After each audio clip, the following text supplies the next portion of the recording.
Live from Great American Ballpark, Fox Sports Ohio presents Cincinnati Reds baseball. Tonight, the Reds will try to get off the schneid and get a win against the Rockies at Great American Ballpark. Hi, hello, and welcome to Cincinnati, everyone. Along with the crafty left-hander Chris Welch, I'm George Grand. You know, when the Reds put everything together last year, it was magical. The one-run victories that come from behind victories. Chris, it's been a different story this year. Well, you're right about that, George. 27-27 they were last year on one-run victories. This year, though, those wins and close ball games have really eluded them. Let's take a look at what the teams in the Central Division have done when it comes to one-run ball games. Milwaukee's been outstanding this year, 25-15, 9 games over.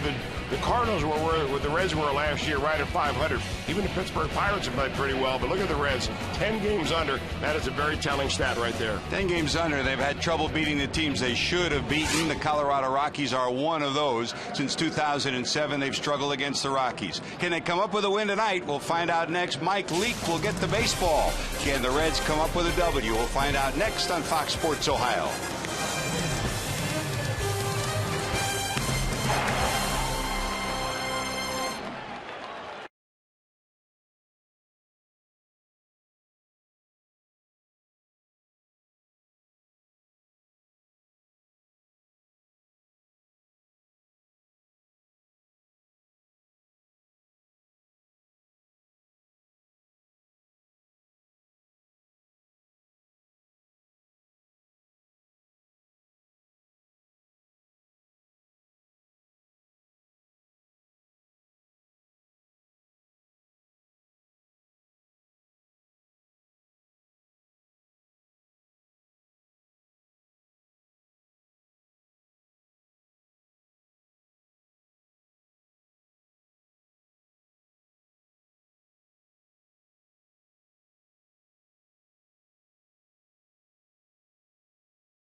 The Reds trying to get a win against the Rockies. What a picture-perfect night for baseball. A little bit of a breeze. Speaking of the weather, how about Cincinnati's favorite weatherman? The question is, will he be hitting from the right side or the left side tonight? Here's Tim Hedrick. Ooh, doggies, what a night down at the old ball yard. Just take that in, won't you? 78, 75, 70. I wish I was Mike Leake taking the mound tonight. All right, give me a pitch. Not bad. Get him on, get him over, get him in. Enjoy the game on Fox Sports Ohio. Thanks, Big Tim. Mike Leake ready to take the mound. And, Chris, when you look at the year that he's had, he's been solid. Well, for the second consecutive year, George, you have to ask yourself, where would the Reds be really without Mike Leake? He was the best pitcher the Reds had the first half of last year. He's been solid this year. He leads his staff in wins. He goes out there and gives you a solid effort each and every time out. And for a guy that has come right out of college, at 23 years old, he's facing a veteran today in Kevin Millwood, who looked like he was going to be retired. He signed minor league deals with the Yankees and then the Red Sox this spring.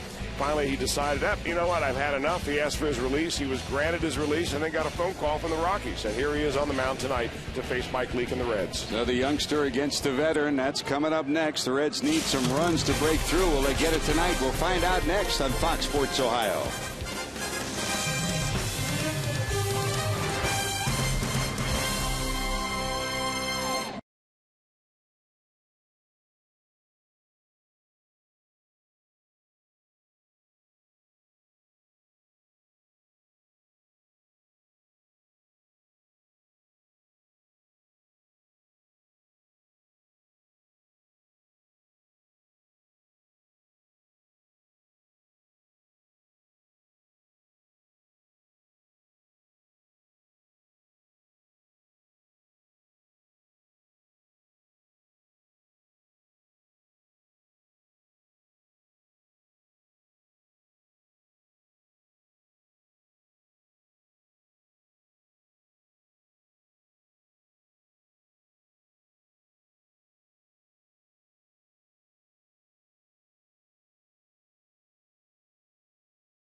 Farm for auto, home, life, and banking. Get to a better state. By your local Ford dealer. Ford.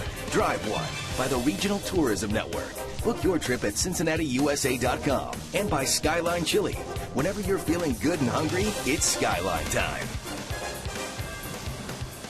Back at Great American Ballpark, Game 3 of the 4-game set. Afternoon encounter tomorrow for these two teams before the San Diego Padres come to town. Let's check the starting lineup.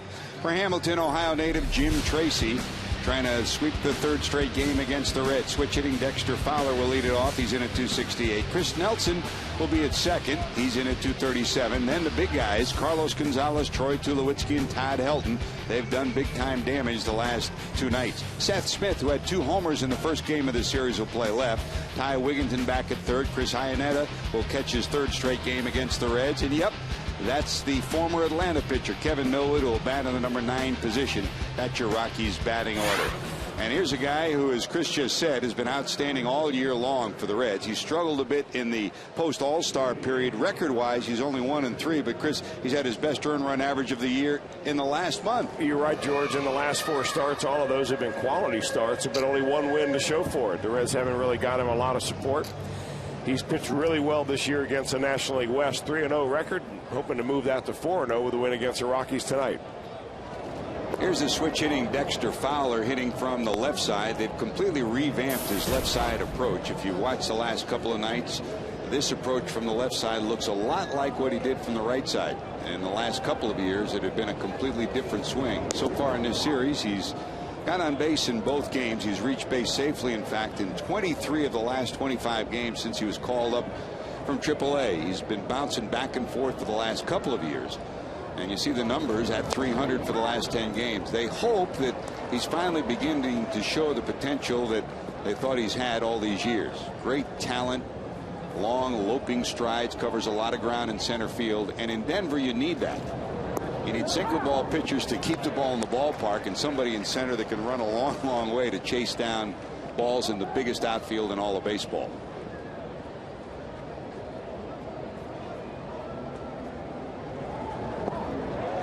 Bottom fell out of that. That's a swing and a miss, and Fowler's retired for out number 1. Let's check your 4 defensive alignment for the Reds.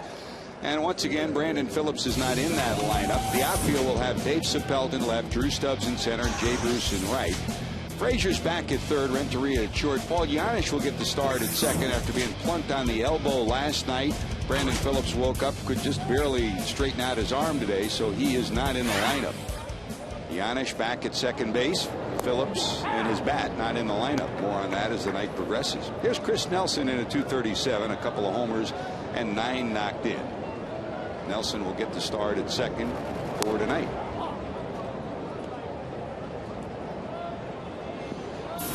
Mike Leake pitches older than his years, doesn't he, Chris? He really does, George. I mean, his whole approach to being at the ballpark is older than his years. I mean, he's one of the hardest workers that I've seen. A lot of guys come out of college, and if you're drafted number 1, you think that the world owes you something, that, you know, you want to wear that number 1 draft pick as a badge of honor. He doesn't think that at all. He just comes out here and works. He runs the bases during batting practice. He does all the little things to try to make his complete game better. 1 ball, 2 strikes. That's ripped to left. Closing on it and squeezing it is Dave Chappelle. Fortunately, as you look out there, it's a little overcast tonight. If not, Chappelle would have been looking smack dab into the sun at this time of the night. See where that rim is? Well, it's sunshine, but it's muffled by the clouds that are above this ballpark. This area right here is that batter's eye that you referred to last night when the sun is very bright this time of night. You know, not until you get to sometime in September does it begin to get low enough that it doesn't affect the batter. Tough to see the ball at the plate, tough to see the ball in left field. It gets late early out there, right? As Yogi once said.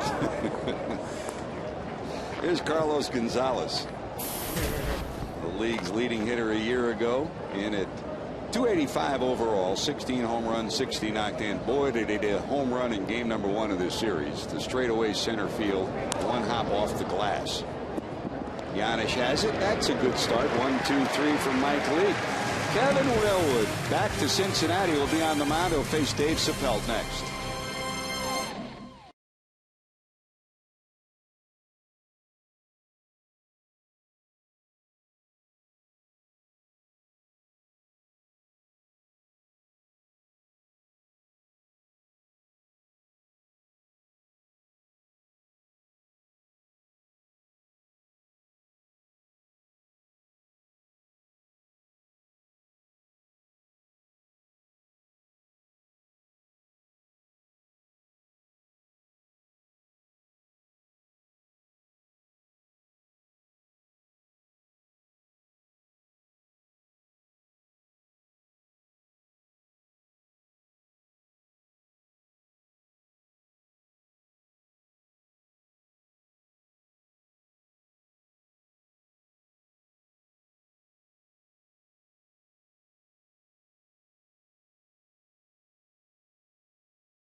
Dave Chappelle in the leadoff spot. Edgar Renteria, who's been at short just about every day of late. He'll bat number 2. Joey Votto down to 319. Will hit in the 3 spot. Followed by Jay Bruce as the lefties go back-to-back against the right-hander Millwood.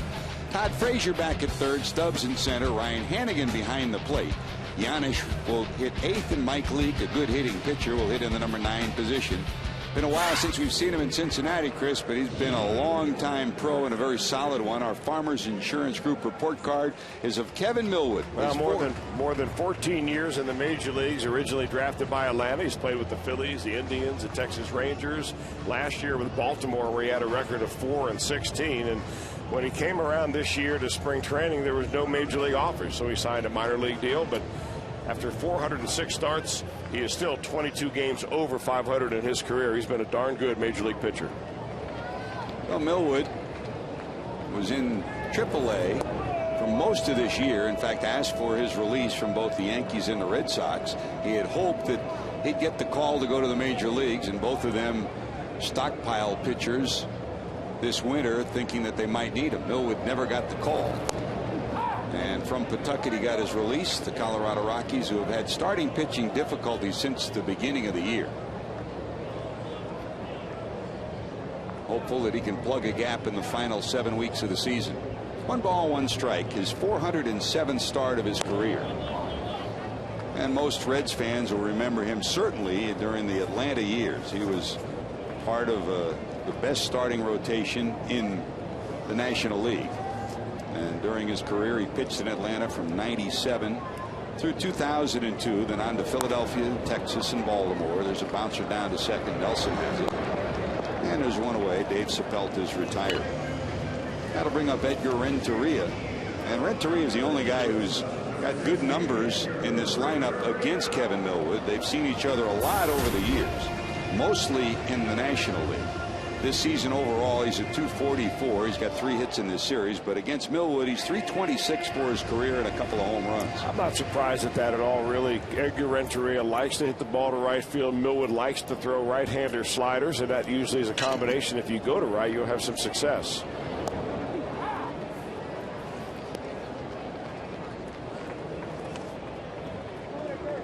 That's a strike 1, says home plate umpire Gary Cedarstrom. Adrian Johnson's at first, Fielding Colbruth at second, and Lance Barksdale's your third base umpire for tonight.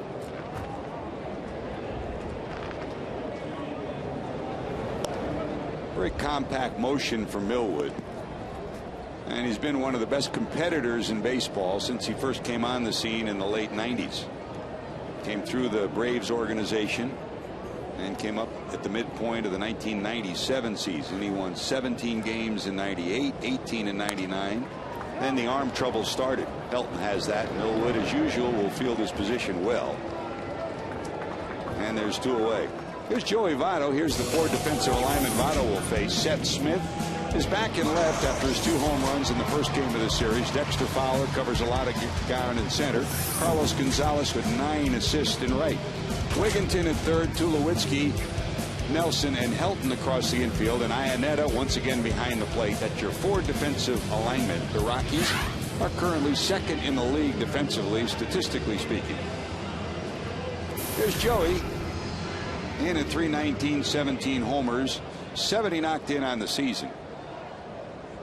Yet to get a hit. He's hit the ball hard 3 times in the series, yet to get a hit, and they've walked him 4 times. He's the league leader in free passes.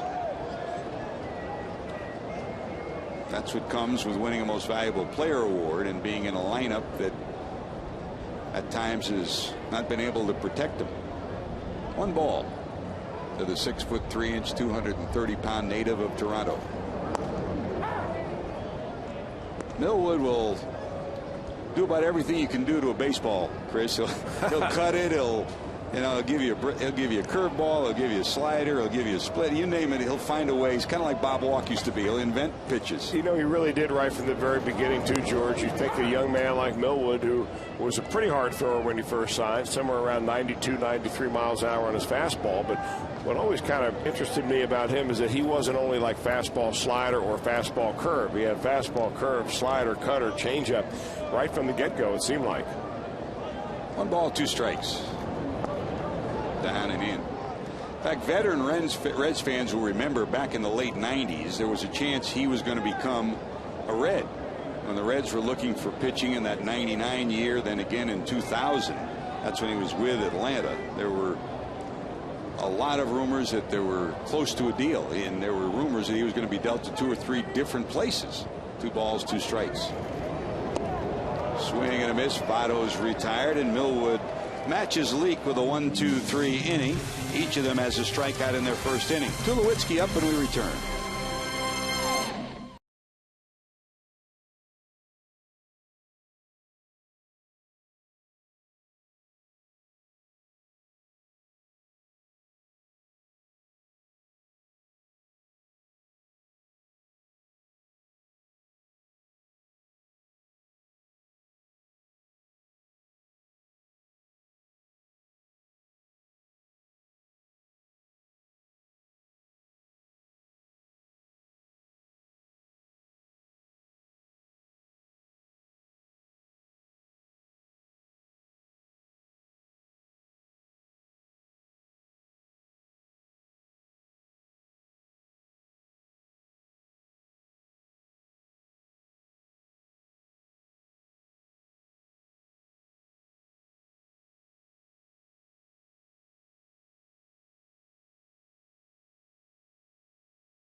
Serious lawyers for serious injuries. For the Reds, 4 different players have appeared in the leadoff spot for Cincinnati. Drew Stubbs, 92 games the most, and his on-base percentage a decent .334. He'd like to be up around 4. Take away the strikeouts, and he might have been there. Heisey, Lewis, and Sapelt all have contributed from the leadoff spot as you add up the season for the Reds. Your storyline brought to you by Elk & Elk. Serious lawyers for serious injuries. Call 1-800-ELK, Ohio. Rockies, on the other hand, have had 7 different players appear in the leadoff spot. The guy you're seeing tonight, Dexter Fowler, has been there more than anybody else, but they've split it almost in a third, a third, a third. Here's Tulowitzki. You know where he's going to be. When Gonzalez is hitting third, he's fourth, and Helton's behind him fifth. That's a murderous row from the Mile High City. Gonzalez, Tulowitzki, and Helton. Tulowitzki at 301, 22 homers, 80 knocked in, and Todd Helton behind him. Tulowitzki, born in California, Santa Clara, went to Cal State Long Beach. Outstanding All-American there, member of the national team. You knew from the get-go he was going to be a special kind of player, a leader. He's had hits in the first 2 games of this series to stretch his streak to 7 straight.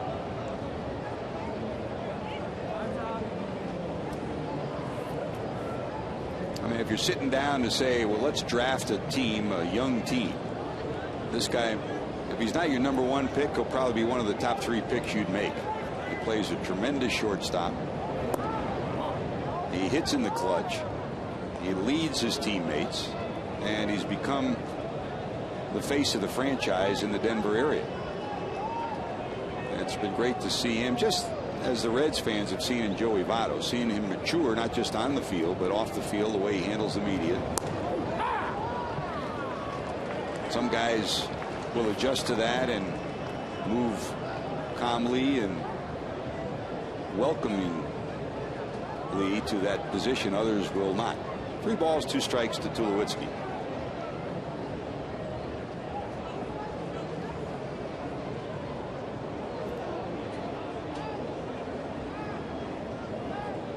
Tried 6 different signs, and finally Leake goes away. And there's a hard shot down to short. Hit well, but right at the shortstop.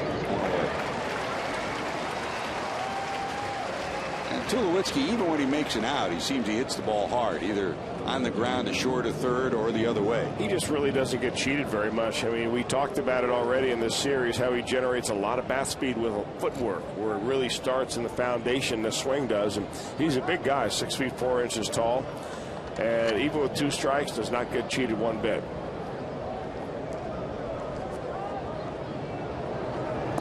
Here's Todd for only the second time in his career. He struck out 4 times last night. Coming out of the dugout heading to the batting cage for batting practice. Just shook his head as he walked by us saying, well, turn the page and move on. And that's what he does. Turn the page, move on, and there's a line drive to left. He's been doing that his whole career. Well, when all goes bad for you and striking out 4 times is a bad night, you go right back to basics, and that means take the ball the other way, hit it to where it's pitched. And he knows enough about scouting reports. He knows what Mike Leake has taken to the table, that is bread and butter against most left-handers. When he goes to the outer part of the plate, is going to be a fastball down or a changeup down. So as soon as he read that ball outer half, he's going to left field. That's Glenn Allen Hill, the first base coach. You saw dipping in talking to Helton. Over at third is Rich Dower. He's a veteran third base coach, and Dower also sets the defense for this team. And it's one of the more aggressive defensive teams in the National League. They'll move players around and try different plays. Well, here's Seth. 11 homers, 48 knocked in. 2 of the 11 came in game 1 of this series. He had 2 fastballs in that game against, who was at Homer Bailey on the first night. And one was on the inner part of the plate, one was on the outer part of the plate. First pitch by Leake was a changeup. So he's got a pretty good idea when he puts that wood to a fastball. I'll never forget, Chris, that night Mark Whitten had the 4 home runs against the Reds at the old ballpark. Yeah.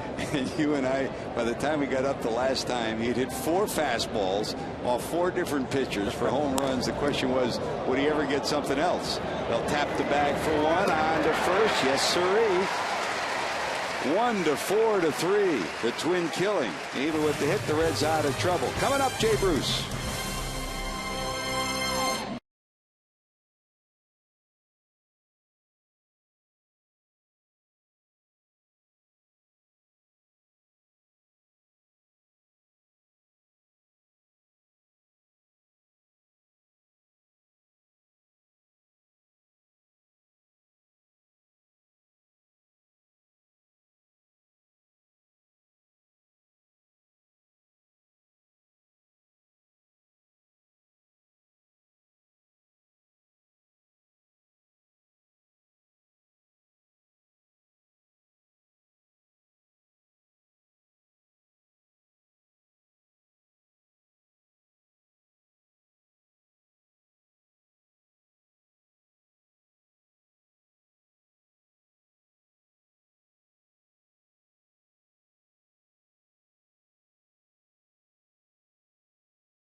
In with our Hall of Famer, baseball writer Hal McCoy on FoxSportsOhio.com. Get connected with Fox Sports Ohio's Game Connect, the ultimate second screen experience, only on FoxSportsOhio.com, presented by 1-800-SAFE-AUTO and SafeAuto.com. Scoreless as we go to the second. Here's Jay Bruce. He'll be followed by Todd Frazier and Drew Stubbs.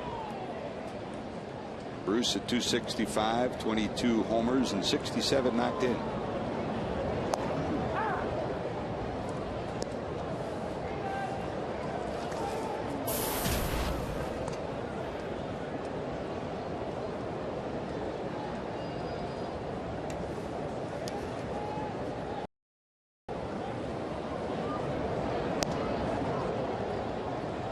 He'll add and subtract, and he might not throw in the low 90s like he used to, but that 89-mile-an-hour fastball looks a lot faster after he gives you a 76-mile-an-hour changeup. You're right about that. An 89-mile-an-hour fastball with a 14-year-old veteran is worth about 94 for a rookie.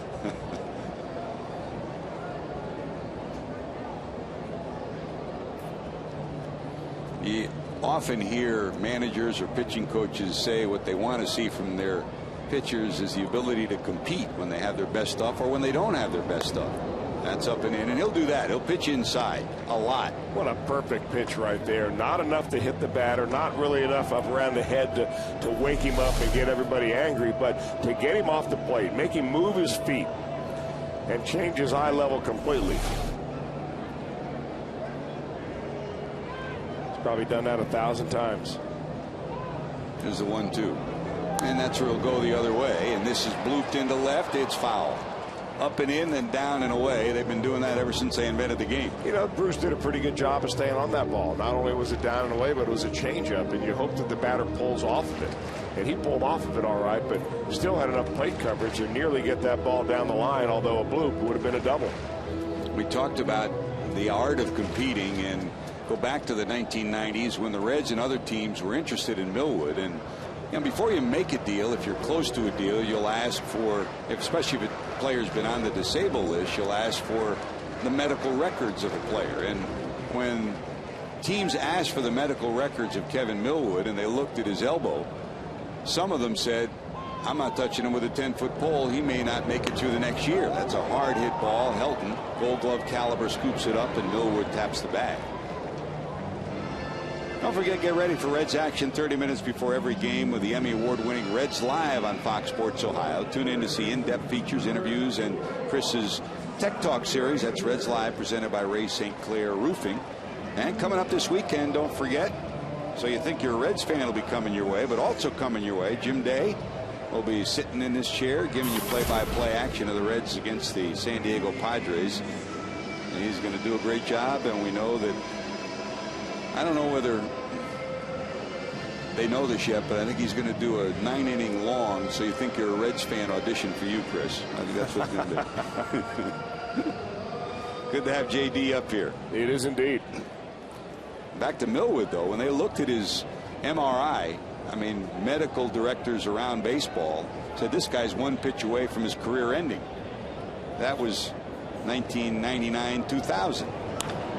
And he's still pitching. That tells you, number one, about his competitive nature and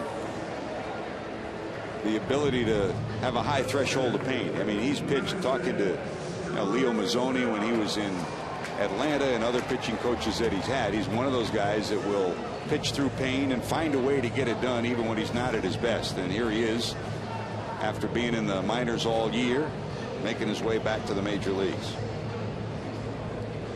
So Bruce bounces out. One away, and here's here's Drew Stubbs after Frazier bounces out. Here's Stubbs in at 253. Drew at 15 homers and 39 knocked in on the season. They say sometimes the best trades are the trades that you don't make, whether that's at the trading deadline or at the winter meetings. And the Braves got a lot out of Millwood even after those trade rumors subsided. They came back to win 18 games, then won 14 in Philadelphia, won 16 one year in Texas.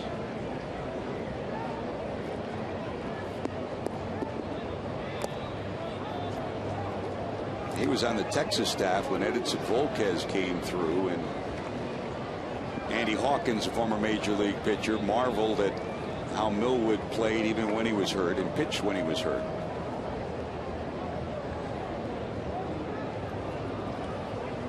One ball, two strikes.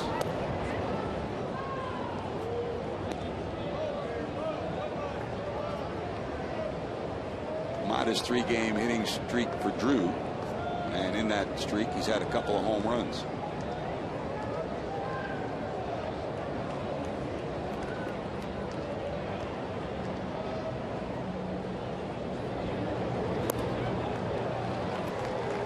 Great spot for Millwood, bad spot for Stubbs. The Reds go 1-2-3 in the second. Here we go to the third. Wigginton will lead it off.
Elbow hasn't been feeling that good, obviously, so as of today, I think we made a decision to go ahead and get it fixed, having surgery on Friday, actually. So, yeah, going to get it fixed, and I'd be, from what I understand, ready to go in December. Baseball stuff, and then obviously be 100%, more than 100% for spring training. Zach Cozart, whose season is over, placed on the disabled list today, and he will undergo season-ending surgery, not extensive surgery, on the left elbow. It's his non-throwing arm. That's good. There was a chance that he might continue to try to play using a brace, but rather than mess up what's been a pretty good year and mess up a swing, Chris, that really has gotten down to a science. You use a brace, you change your swing. He decided to have the surgery now, and I don't think there's any doubt that the Reds medical staff, there's a fly ball into center. Here comes Stubbs. He's got it. Dr. Timothy Kremchek, Paul Lassard, the trainer, they all believe very strongly that the surgery is not major in nature, and he should be fine, ready to go for spring training. Well, with the success that they have had with elbow surgeries, George, you come back like it's brand new, even if it's as drastic as the Tommy John surgery. They come back almost better than ever. So why not get it done now instead of waiting, rehabbing it? Maybe it flares up next year. Maybe it flares up a year from now. And then now you're set back all over again. Here you go back and you rehab it, you get it twice as strong, and you probably come back to spring training completely ready to go, and hopefully for him, nail down that shortstop job. There's the walking wounded right there. Chris Heisey on the disabled list after pulling his side muscle, and Brandon Phillips not starting tonight after being plunked in the left elbow yesterday. Well, if you're going to be on the DL, do it at the big leagues. Still get your coin. Get your time in. Chris Heisey is one of those oblique pulls that you pull a muscle on your rib cage. In his case, it's in the back part of his rib cage. And I've had those before. He did it in batting practice. Pitchers get those a lot. And those are a hard thing to heal, because every time you sneeze, roll over, cough, laugh, shout, it seems like you re-injure it and you're back to square one. You do that every Thursday night at karaoke. You and Jesse. Yeah, it starts at the front, goes to the back. If it's a slight pull, it could be in the front. When it's at the back, that's where you're concerned, and they want to make sure he's 100%. 1 ball, 2 strikes to the catcher, Chris Iannetta. Got him. Well, he's got a lot of movement on that fastball tonight, does Mike Leake. He's got kind of a funny arm angle. It almost looks like he's throwing sidearm, and that time he did. He dropped down a little bit more than usual. But look at the run that he has on that fastball. He's able to keep it in the zone. Must be right down the inside part of the plate, because the umpire, Gary Cedarson, was right there in line to see it.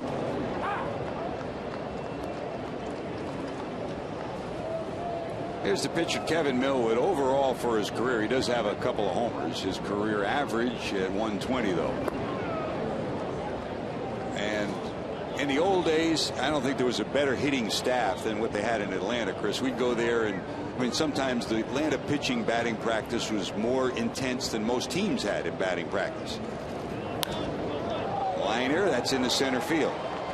When he first started, he couldn't hit a lick, but after being in Atlanta for 4 or 5 years, he became decent at swinging the bat.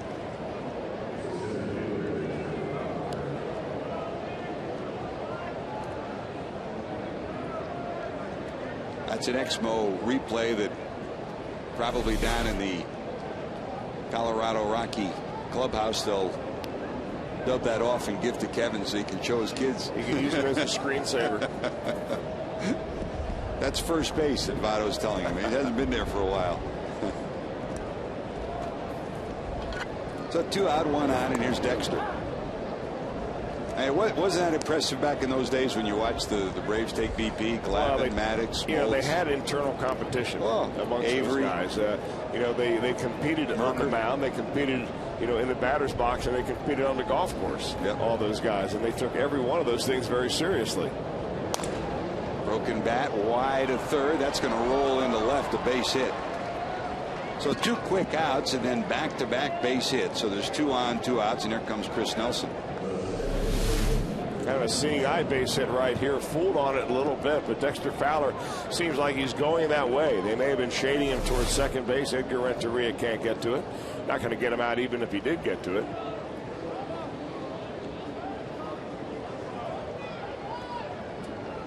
So with 2 away, here's Nelson. The good news for the Reds is that there's somebody in front of Fowler, so he won't be running with the pitcher sitting at second. Here's Nelson, who lined to left, hit the ball right on the button first time up.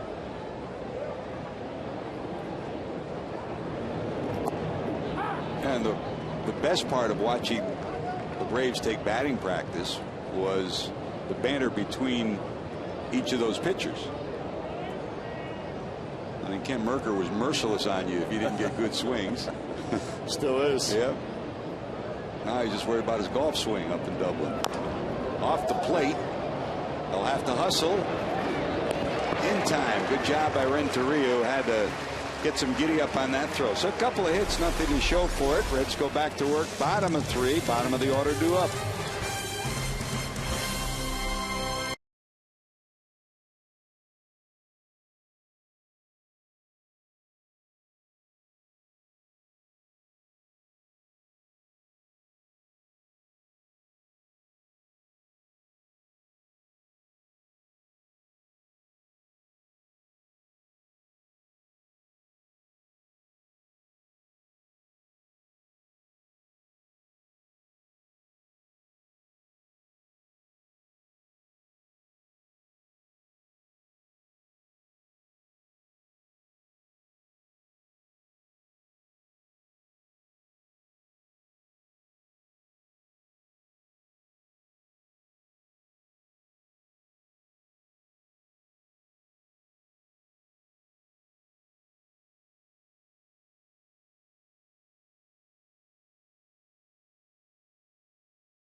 Game. Patty McQueen of Fairfield, Ohio, who currently owns a 2001 Camry, will win this beautiful new Tundra on display here at Great American Ballpark. Register for your chance to win at an upcoming game by seeing your Cincinnati and Northern Kentucky Toyota dealers.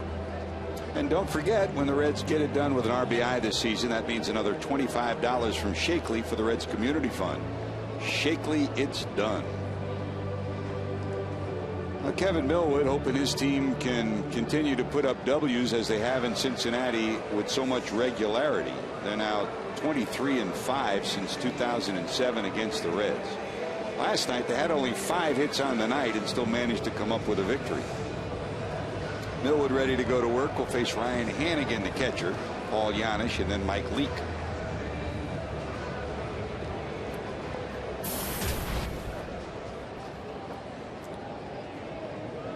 Hannigan in at 250, 3 homers, 21 knocked in on the season. The Reds have really benefited the last couple of years from the catching tandem of Hannigan and Hernandez.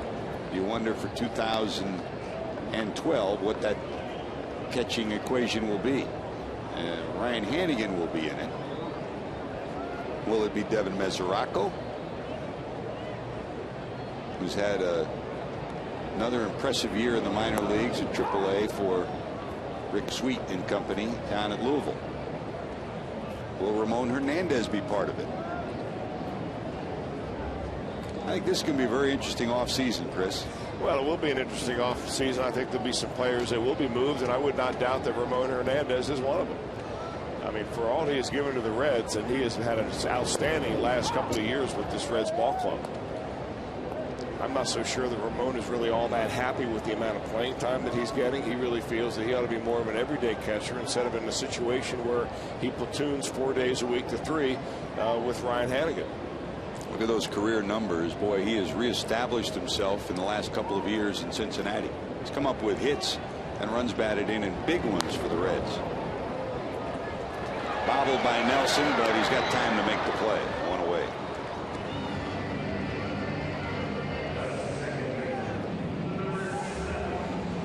That's the one spot in the infield where you've got a short throw, and even if you do bobble a ball deep in the infield, you still have a chance to throw out a runner. That's a good lesson for any young player who plays the infield. If you bobble the ball initially, don't drop your head and kick the ball around. Go pick it up immediately and look up, because you just may have a play somewhere. Here's Paul Janisch in at 225. No homers, 19 knocked in. Now, you know that Millwood spent the whole year in the minor league, so he has not seen major league action. But as Joel Luckup reminds us, remember, he pitched against Louisville this year in the International League for both Wilkes-Barre and with the New York Yankees AAA, and then of course in Pawtucket. Yep. Or was it Scranton? Scranton and Pawtucket. And Pawtucket. I think it's really interesting that when he signs a minor league deal, one time he goes to the Yankees, he asks for his release on May 1st, he gets it, and then he signs with their arch rival, the Red Sox. It looked like two good opportunities to possibly be in the majors. That's a base hit for Janisch. Well, the Reds get their first hit with one out here in the third. And that'll bring up Mike Leake, good hitting pitcher. You know, the reality of it is, I mean, even in the last couple of weeks, there was interest by both the Yankees and the Red Sox in Ubaldo Jimenez. It never became a final stanza interest in that they made a concerted offer, but I think in this year, doesn't it, Chris, where either Theo Epstein or Brian Cashman will tell who's ever making a deal that, you know, we're not necessarily going to make you an offer right now, but you know, the Yankees want to keep it away from the Red Sox, and the Red Sox want to keep it away from the Yankees. Right. Before you make a deal with the other guy, call me and see what we can offer you. Sure. They both have money. They both have had pretty good players to dole out from their minor league system, too. Leake's bunt goes foul for strike one.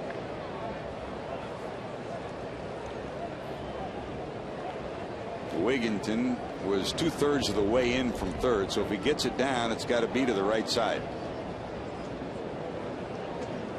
He's charging again, and they'll toss over, and he turns to show bunt. Well, Mike Leake's the one of several pitchers on this pitching staff, though, that has enough bat control that if you wanted to and you thought a hit and run was in order, well, Leake is a good guy to do it with.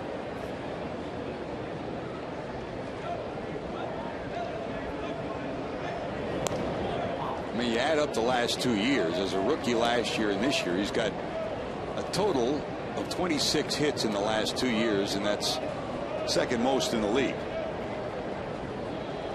That's how good a hitter he is. 256 overall. He's behind only Zambrano in total number of hits over the last couple of years. Doesn't have the power that Zambrano has. Just missing down and away, 2-1. Well, he knows how he can handle the bat. He had 6 sacrifices last year. He's got 7 sacrifices this year. And the key for Mike Leake and really any pitcher going up there is you keep an idea of the strike zone. He's pulled his bat back on a couple of pitches already that were marginal. You know, if you start bunting at those pitches that are out of the zone, you're going to find yourself down 2 strikes, and it's going to be really tough time to get that ball down. And that's one of the arguments made against completely squaring around. You know, he more swivels at the plate in his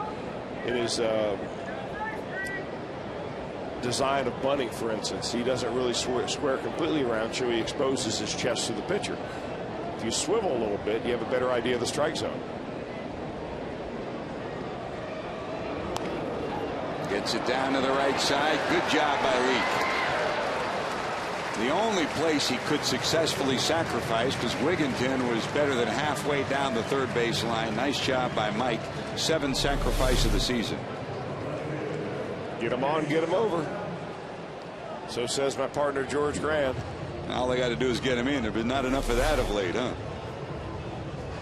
Good job. He gets some high fives.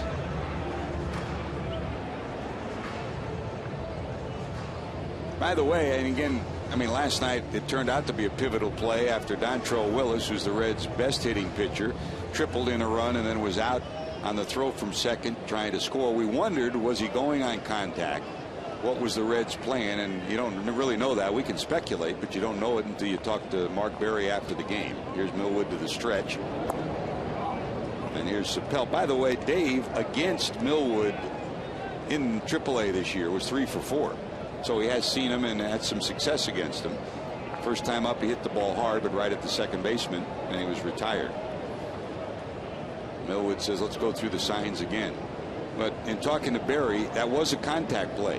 Willis went on contact. The problem was he stutter stepped his first step, and he just, by the slimmest of margins, was out at the plate. Fly ball down the line towards the seats. It'll be out of play.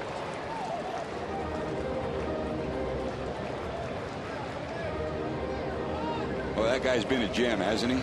As a minor league manager, in the bullpen, and as a third base coach. Here's the play. Watch Dontrell. That little bit of a hesitation. Here's the difference. They just did get him.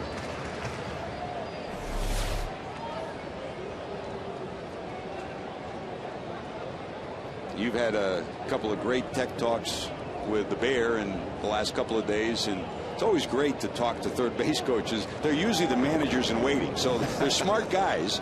They know what they're doing, and they're tireless workers. Well, they're oftentimes also the manager's whipping boy. You get a guy thrown out the plate, the manager wants to know why did you send him. If you didn't send the guy, he wants to know why you didn't send him. It's not an easy job at all. You know, we've likened it a lot of times to an air traffic controller. The only time you realize they're there is when something goes wrong. That was the quote from Rich Donnelly, the former third base coach. He coined that. Great definition of that. Mark Berry is one of the best. Well, he studies probably as much video of defensive outfield play as anybody in baseball. I mean, third bases coaches do that all the time, but every time I'm looking for Mark Berry to ask him a question, he's in the video room checking out the opposition. You go there 3 hours before the game or when everybody else is out of the clubhouse after a game, he's still sitting there. Guy's had 3 surgeries on his shoulder so he can throw batting practice still. I mean, he's a lifer. 2 balls, 2 strikes, 2 outs. Sapelt down to third, but foul. And what's really fun is to talk to Mark about some of the comments he hears from people down the third baseline. Not only here in Cincinnati, but when he gets on the road, of course, you know, he and the first base coach, Billy Hatcher, are the closest to the stands. So when he wanders to the back end of this area up here, if he gets out this area, you know, you're so close to the stands that, you know, you can hear these people. And boy, if he makes a play where he has somebody thrown out, you'll hear about it for the next 3 games that they're in town. And it depends on what city you're in, too. You know, you're in San Francisco and you're in Chicago, you know you're going to get fried. Try it again, 2-2. Sapelt trying to get Giannis in from second. Hangs tough, fouls it off. You face Kevin Millwood, and you go in with the idea that he really doesn't have anything. He can't throw the ball by you, so he's got to out-trick you, and that's how he's made his living. Well, neither can Mike Leake. And, you know, and neither did Greg Maddux or Tom Glavine. And we've talked about them already tonight. And it really doesn't matter how hard you throw. Pitchers don't get hitters out. Hitters get themselves out. And good pitchers just give the hitters a better opportunity to get themselves out than the bad pitchers do. 2-2 again. Nub down to first. And they'll just get there in time. So the Reds get him on, get him over, but don't get him in this time. Millwood dodges another bullet. We're still scoreless.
JTM Food Group, proudly serving America's restaurants, schools, retailers, and our military around the world.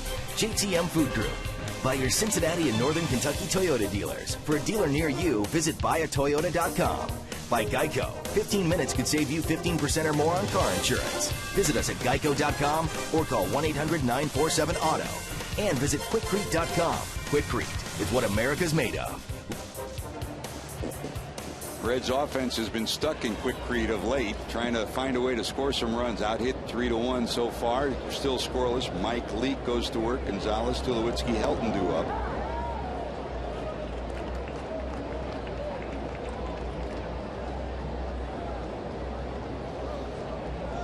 Cargo, Tulo, and Ubaldo. Those are the three that they build as the stars of the future for the Colorado Rockies. Cargo got a long-term deal. Tulowitzki got a long-term deal.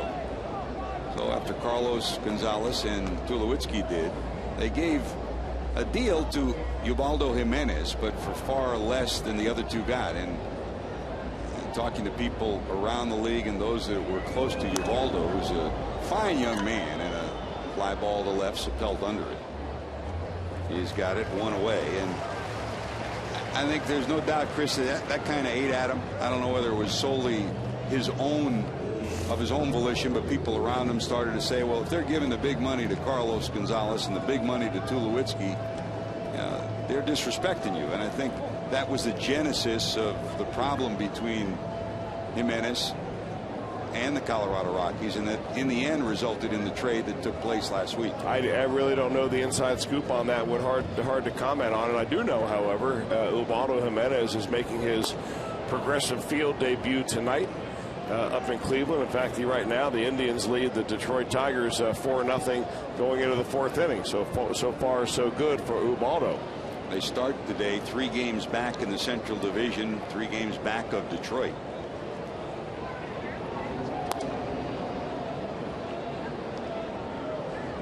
I think he'll have a great tenure in Cleveland. And if you're a starting pitcher and the kind of pitcher that Ubaldo Jimenez is, sooner or later, pitching in the light air and the high altitude of Denver, that's going to catch up with you.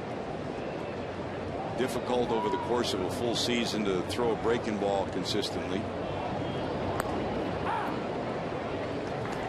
It didn't seem to bother him last year. I mean, the first half of last year, Ubaldo Jimenez was posting the kind of numbers that were just so remarkable that people thought that he was a freak of nature. He's a starting pitcher that throws close to 100 miles an hour, had plus every other pitch, breaking ball, changeup, had durability. Ended up 19-8 last year with an earned run average around 2.8. So when he didn't do the same thing again this year, people thought, well, what the heck's wrong with the guy? And I think the Indians were the ones who would step up, traded some very good pitching prospects in return for Jimenez, and but hope that they're able to kind of get him back on track, maybe relax him a little bit. And if he's what he was last year, he will really help that pitching staff. Another hard hit ball off the bat of Tulowitzki. This one finds the hole into right. He's on first, and here's Helton, who singled to left first time up.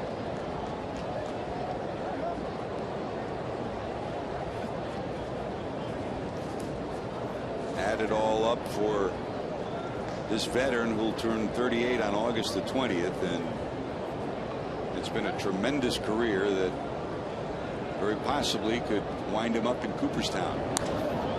That will be under the glove of Renteria, and another hit to left.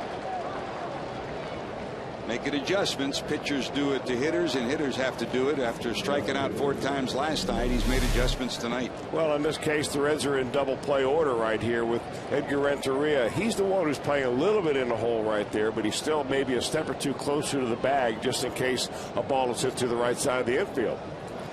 Edgar can't get to it. Back-to-back hits once again. And here comes Seth Smith, who hit the ball hard, glancing off the glove of Leake, picked up by Giannis and turned into a double play to end the second inning.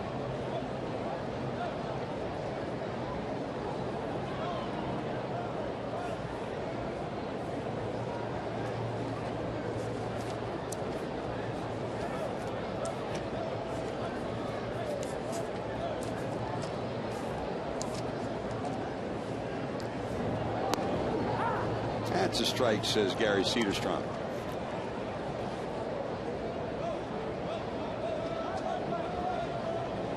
That Cleveland game important in the Central Division of the American League. The Cardinals will host the important game in the Central of the National League. The Brew Crew playing the Cardinals tonight after Milwaukee won in extra innings last night. Swing and a miss. So to start play tonight, Milwaukee has a 4-game lead over the Cardinals, 10.5 over Pittsburgh, and 11 over the Reds.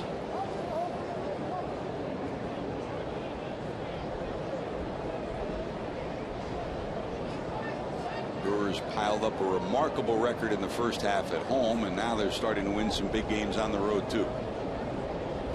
0-2 with 1 away. Setting up away is Hannigan.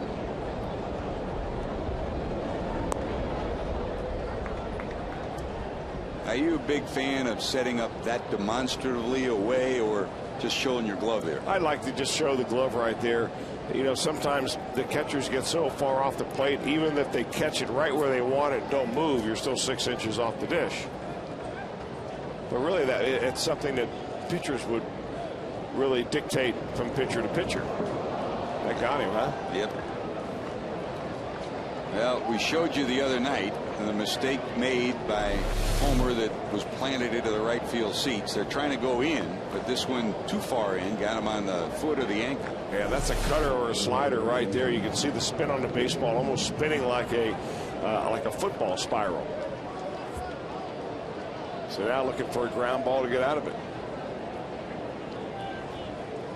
And you remember, I mean, the next day pitcher is sitting there watching, and after Seth Smith hits 2 home runs and you leave the ball out over the plate a little bit, you're cognizant of a situation like that you want to make sure you get the ball in. Too far in. So bases loaded, 1 out. Reds will stay double play depth middle of the infield, and that one almost gets by Hannigan, and it's ball 1. You can't pitch tentative right here with the bases loaded. You've got to be as aggressive or more aggressive as you are with nobody on base. You get your plan, you follow your pitch, and you're committed to it when you throw it. That is the most important thing.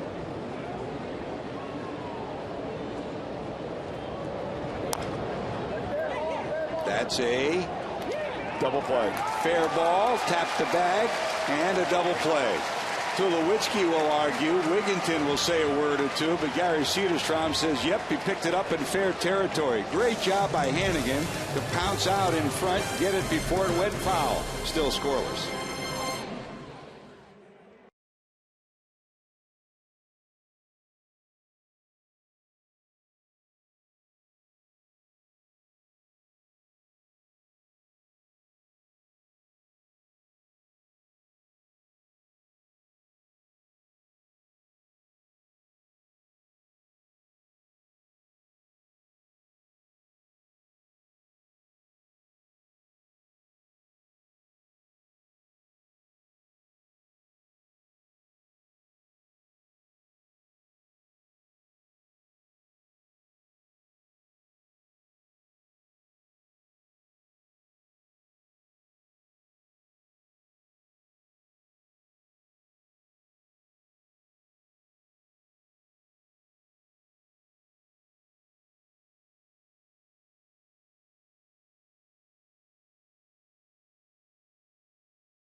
Games 4 for ticket deal this weekend when the Reds take on the Padres at Great American Ballpark. Purchase 4 view-level tickets for the Friday, Saturday, or Sunday game. Receive a voucher for 1 free large La Rosa's pizza for only $48. For more information and to purchase tickets, visit Reds.com/4 for 48. Let's take another look at that double play and put this one on the collar of Ryan Hannigan. He jumps out. It's on the plate. He picks it up while it's on the plate, which is in fair territory. Steps on the plate, gets the force, and goes to first. I mean, that's instantaneous and alert on the part of Hannigan. Tulowitzki sat there for about 30 to 40 seconds after the inning was over, still trying to argue his case to Gary Cederstrom, but to no avail. You know, it's amazing, George, how many baseball players in the major leagues don't know the basic rules of what is a fair and foul ball. And to help clear that up, we talked to Ted Barrett in spring training in one of our CBTS Tech Talks to have him let us know what was fair and what was foul, because that is one of those rules that is often misunderstood. Maybe Tulo need a little bit of a schooling on that from Gary Cederstrom after he came in from third base, wanted to know what was going on. I think he was saying that he picked it up after it rolled off the corner of the plate, but it was on the plate. And, you know, Reds have had some great catching instructors over the years. I'll never forget, Chris, early in our tenure when Russ Nixon was with the Reds in the minor leagues, and him drilling the players on that play. You know, catch, clear. In other words, clear the bag, get out in front, and then throw, so you don't leave yourself in the line of the base runner going down to first. So Hannigan did what he had to do, tapped the bag, but then cleared the plate to get out in front of it, so he gave himself a throwing lane. And I remember Russ taking the ball and bouncing it on the plate and said, "Get it," to the catchers, letting them know that that ball is in fair territory on the plate. 2-2. Renteria to left, going back. It's going to be number 4.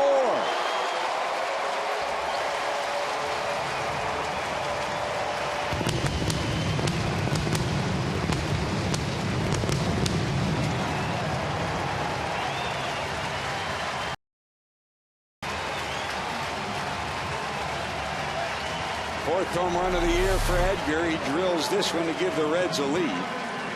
Leaves it right out over the plate. We told you about Renteria's career average, 326 and 2 homers against Millwood. That's his 3rd homer. Edgar Renteria is safe at home, safe and secure. New York life.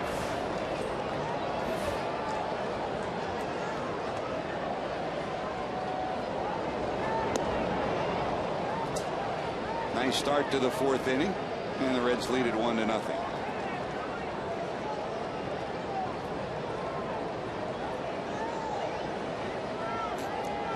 There's Joey, who struck out in the 1st. Setting up inside is Iannetta. Haven't had a back-to-back in a while. Be a good time for one right now.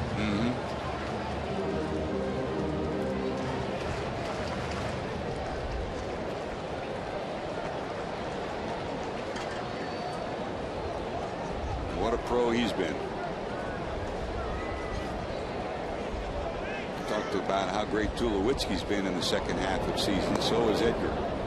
He's been at his best, not only in the second half of individual seasons, but in the postseason as well.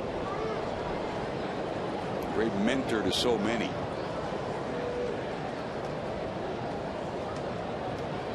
Relax. Boom.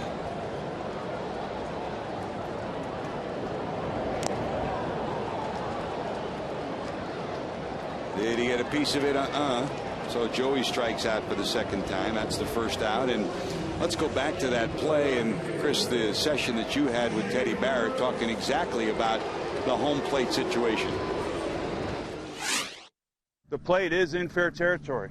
I've seen people say, hey, it hit the plate, it's a foul ball. No, that plate is in fair territory. So it can hit the plate and go foul, or it can hit the plate and go fair.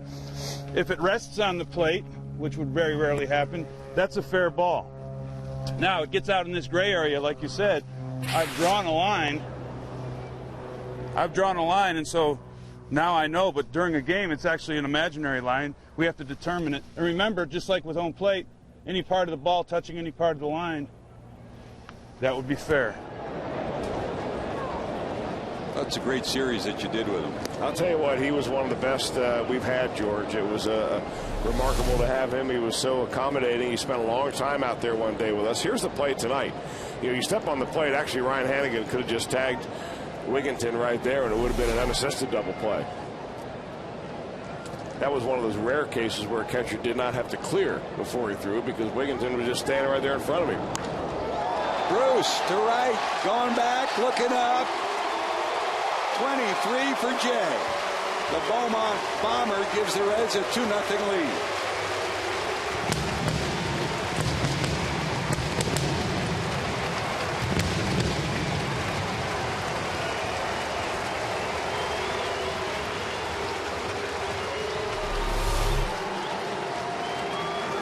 Well, he got an off-speed pitch right there. Edgar Renteria jumped all over a fastball.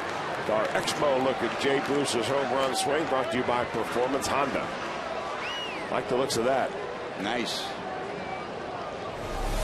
23 homers, 68 knocked in on the season now for Jay Bruce. Showing bunt is Frazier, knocked down and thrown away down the first base line. Frazier rounds first, he'll go to second, and will cruise in there. Todd Frazier keeps the Reds inning alive with an alert bunt. If Millwood catches it cleanly, he's probably got him. But he double dribbled it, and Frazier winds up at second. You know, I love the idea of this right here. After a couple of home runs in the inning, you know, you do it on the first pitch. And Todd Helton had an alligator arm that because he was afraid that Todd Frazier was going to run into his arm as he was reaching across the baseline. Jim Tracy says that's not the way we drew it up. Tracy's had the best of it. The Hamilton, Ohio native returning to the Cincinnati area. He's won the first two here.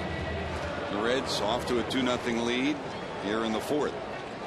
So runner in scoring position, and here comes Drew. Stubbs struck out first time up. A homer, a strikeout, a homer, and a single. That'll go as a single on the bunt for Frazier, and then an error, allowing him to go to second.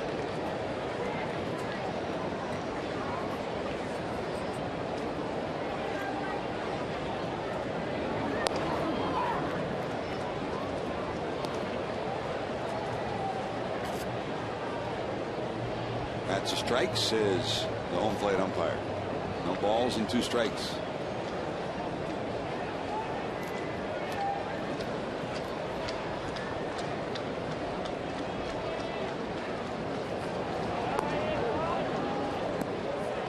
Now they're not going to give Frazier a hit. They're just going to score a 2-base error.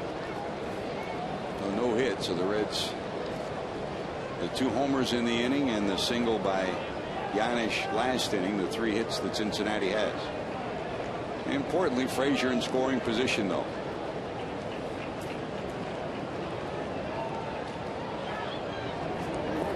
And the dirt, good block by Iannetta.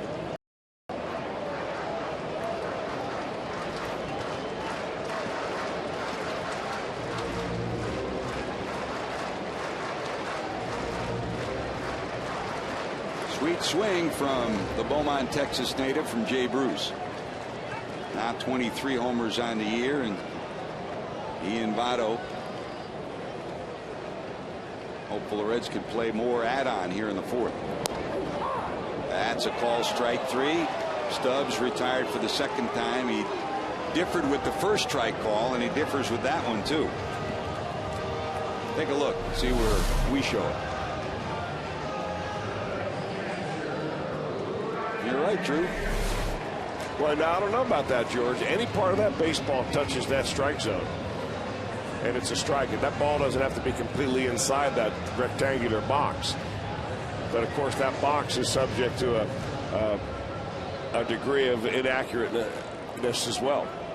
So, you know, they pretty much say that box, because that is the same tool that they use to evaluate umpires, has an accuracy, you know, plus or minus 10%. So what I would say to that for Drew Stubbs, if it wasn't a strike, it was certainly close enough to hack at. To swing at. And speaking as an official representative of the Pitchers Union anyways. Never forget my honor there. That's it. And my duty. Honorary chairman of the Cincinnati chapter. One ball to Hannigan. Ryan bounced to second first time up. Frazier still sitting out there at second. Reds trying to get him in.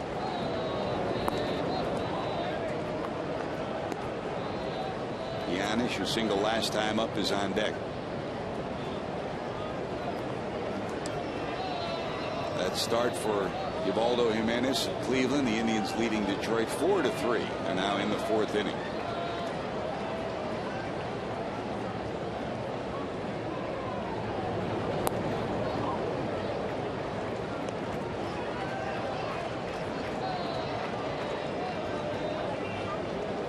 When Millwood was in his prime before arm troubles, I mean, he'd always bust you inside early. He wasn't afraid to throw his fastball and throw it in. With a diminished velocity, he doesn't come in as often. Still uses it as a tool, but not as aggressive with it. Well, this is not the easiest situation for Kevin Millwood to be in. I mean, he's throwing to a catcher for the first time ever. He just dressed and got in his uniform with the Rockies here for the first time yesterday. So, I mean, half these guys are just introducing himself to them and so on. And, you know, baseball is baseball, yes, but it certainly helps when you've played, especially when you've worked with your catcher before. Who's the best catcher you ever worked with? I really enjoyed throwing to Steve Swisher. And he called a great game. He was a backup catcher. But he and I seemed to be on the same page. And when he needed to come out and kick me in the butt a little bit to get me back on track, he was the one who could do that. You got to be on the same page. I mean, there's no secret to why Bronson Arroyo always has Ryan Hannigan behind the plate. The two of them, I mean, they think like brothers when they call a game. Here's Giannis, who singled first time up.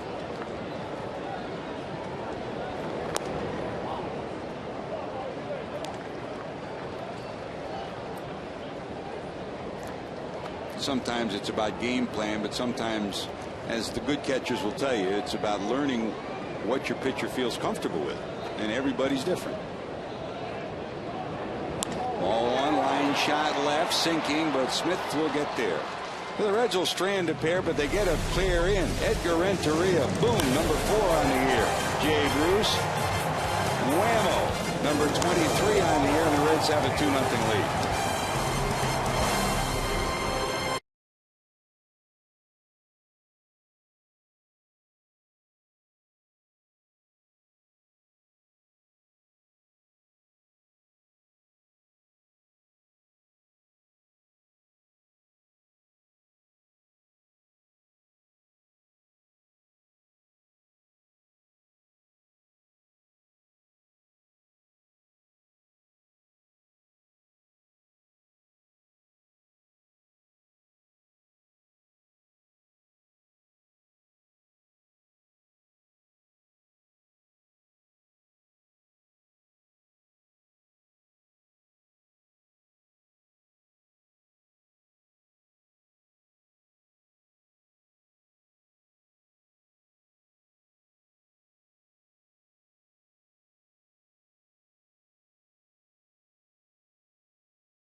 Aggressive. Are you in favor of an additional wild card team for the postseason playoffs? Text your answer. Standing Texas rates apply. Yes. 1, 2, no. We talked a little bit about this last night. I think we're both in agreement that first is going to happen. The question is, if we get an extra wild card team, what would you rather see, a 1-game playoff or a best-of-3 playoff? But for my money, I like the 1-game deal. I like to get it done, take a look at it, put all the marbles on the line of one game. I can remember that one game the Reds had against the Mets years ago. Steve Parrish started for the Reds, and Alfonso Edgardo Alfonso hit a home run in the first inning. But, I mean, I think that game sold out in about 45 minutes. It was just so exciting around that ballpark and around the town that day. And if you could replicate that in some other city around the country, I think it's certainly worth it. You know, and I think that was maybe part of the genesis, too, for Bob Castellini and the Williams brothers for their renewed interest in the Reds. Carl Lindner owned the team at the time. And Reds fans will remember the Reds went to Milwaukee for the final series of the season. They had to win one game to clinch. Well, they lost Friday night. They lost Saturday. And then Sunday, we sat in Milwaukee, as you look at Bob Castellini. We sat there all day long in a rain delay with the National League office, Katie Feedy, telling the Reds, you got to play this game. And we waited. The game didn't start until about 8 o'clock. We didn't finish the game until well after midnight. The team didn't get home until 4 o'clock in the morning. They came back to win against the Brewers. So not a ticket had been sold for a playoff game. Right. At 7 o'clock in the morning, John Allen had to hustle to get everybody together. They sold the park out. This one hit pretty good to left. Sapelt going over, reaching up, can't get it. He'll get it on the bounce, and Iannetta will cruise into second with a 2-base hit. So a leadoff double here in the 5th for Chris Iannetta. Well, that's a hanging breaking ball right there. Mike Leake very fortunate, actually, that Chris Iannetta didn't square it up even better and hit it out of the ballpark. So a 2-bagger for Iannetta. He's in scoring position. You would expect Millwood here to bunt to get him over to third. Millwood singled his first time up. Renteria holding Iannetta close at second. Iannetta not a lot of speed, and Millwood will move way up in the box. Make no mistake about it, he's going to try to bunt. Yeah, now Millwood does the different kind of style of bunting, opposite of what Mike Leake does. Mike Leake more or less swivels around with his upper body. Millwood completely turns his feet so that he is facing the pitcher entirely. And for my money, it seems like you lose more idea of the strike zone when you turn and face the pitcher, because you never take any batting practice that way. You never watch any pitches come in that way. Why would you want to bunt that way? Strike one. Gets the bunt down. Leake will go to first. A successful sacrifice for Millwood. So the runner to third with one out. And Chris, over the years, you go into it so much. You get the runner to third, successfully sacrifice, your chances of scoring here dramatically increase. Well, there's so many easier ways to get him in from third base than there is from second. Here's Dexter, struck out in single, 1 for 2.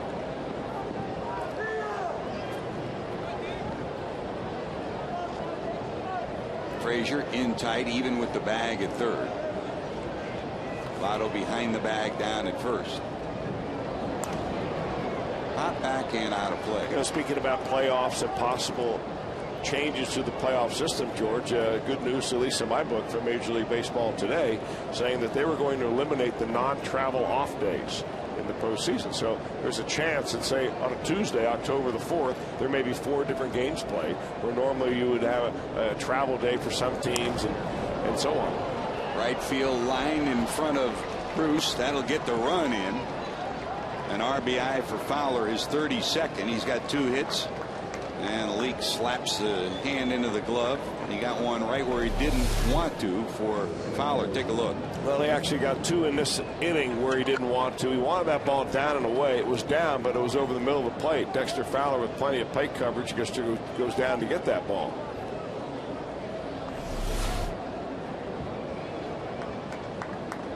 So Dexter's got good speed, sitting down at first. And here's Chris Nelson, who's 0 for 2, lined out and bounced to short.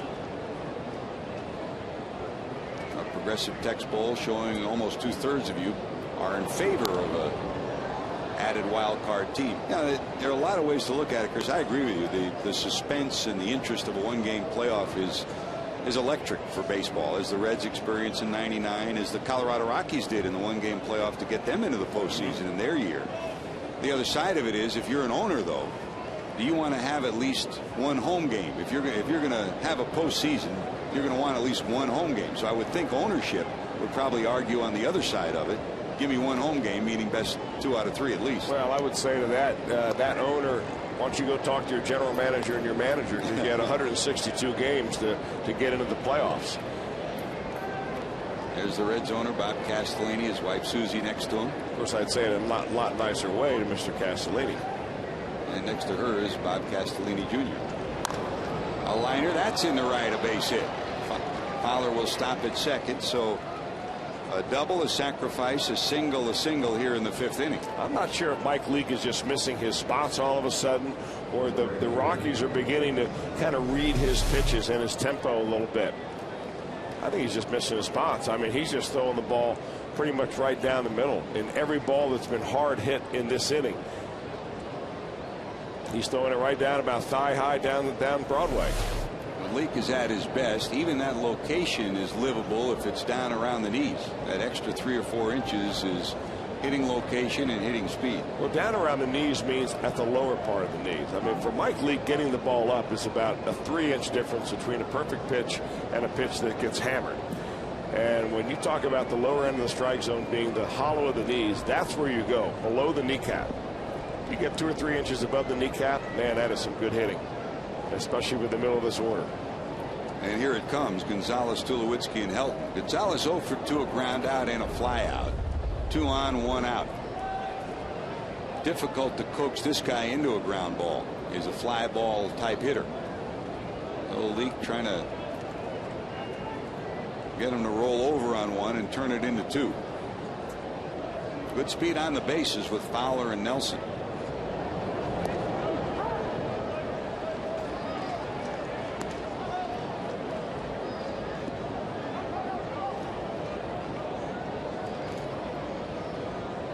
Ahead with strike 1. Underway in St. Louis, Milwaukee has scored in the first, leading the Cardinals 1-0.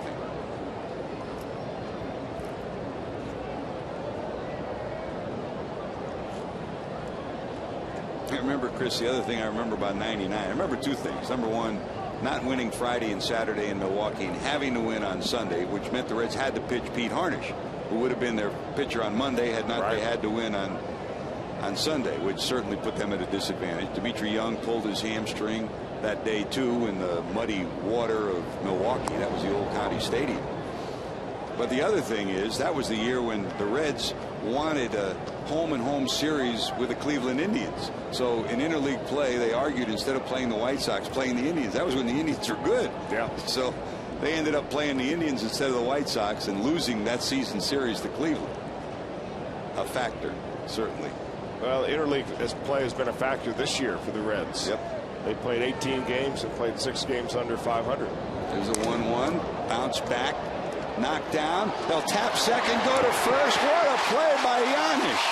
Wow. Brandon Phillips must have left some karma out there. What a play by Paul Yanish, and the Reds get out of that jam. It's a 2-1 ball game.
Sunday is Family Day at Great American Ballpark. First 10,000 kids 14 and younger receive a J. Bruce Back to School kit thanks to Cincinnati Bell. Don't forget to take advantage of the Meyer Family Day deal.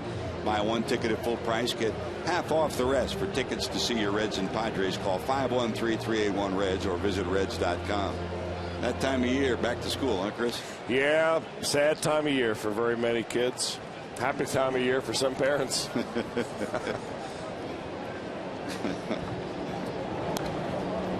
Here's the pitcher, Mike Leake. Let's take a look at the double play that got him out of the jam. What a play. Well, it is a great play by Paul Janisch, but the interesting thing to me is that Mike Leake made no effort at all to try to flag that ball down. Maybe he had a feeling that Paul Janisch was playing close enough to the second base bag that he could make that double play no problem. As it turned out, it took an exemplary effort by Janisch to be able to get that ball. You know, it's interesting over the years when you got somebody like Brandon Phillips out there, that is a factor. You're right about that. It's like when Sean Casey was the first baseman for the Reds, and he had the likes of Pokey Reese and Brett Boone and some great Gold Glove second basemen. And you just said, get out of my way. They took everything over there.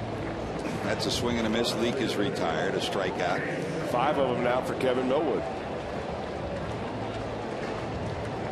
2 runs, 3 hits for the Reds. A run, 8 hits now for the Colorado Rockies. Here's Sapelt. Bounced out twice. Once to second and once to first.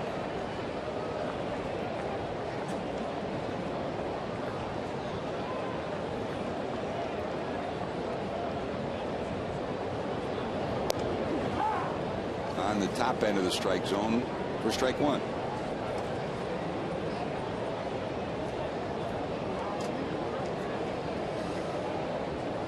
Millwood, a native of Carolina. Dave went to Coastal Carolina. Outstanding all-around athlete, and Reds fans have seen that already. He can run, get the bat on the ball, and he's come up with some acrobatic plays in the outfield. 1-1.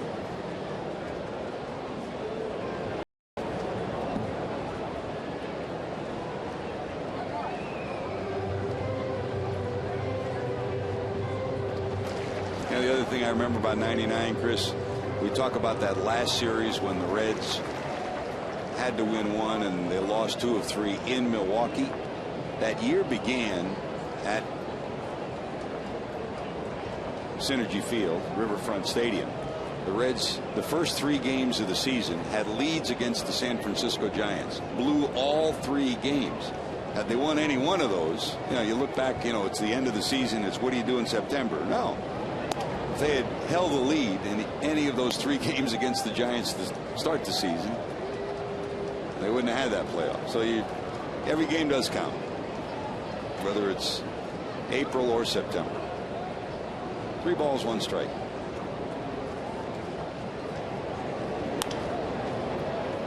Tulowitzki makes the right decision. With Sapelt's speed, if he waits, Sapelt's going to beat it out. And that's a smart, headsy play by the shortstop for the Rockies. Time for our AT&T trivia question. Speaking of Reds history, who was at bat for the last out of the 1990 World Series? The victory for the Reds. Reds that year beat the Pirates to go to the World Series, and in the postseason, everybody favored Oakland. Would Oakland sweep the Reds? All the way around.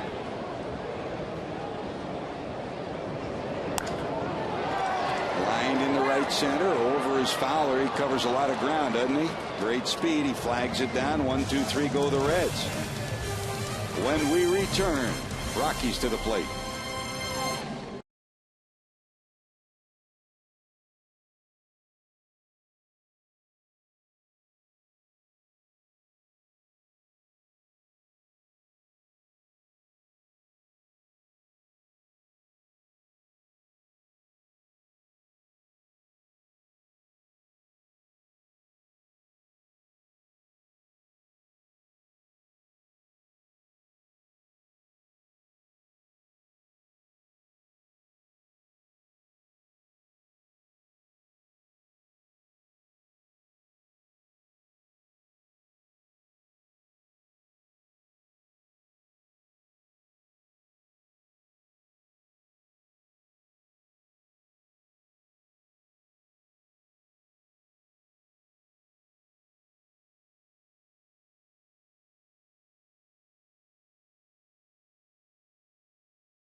Entire family gets non-premium tickets at half price. For tickets, call 513-381-REDS or go to reds.com/family. Offer valid in advance of game day only.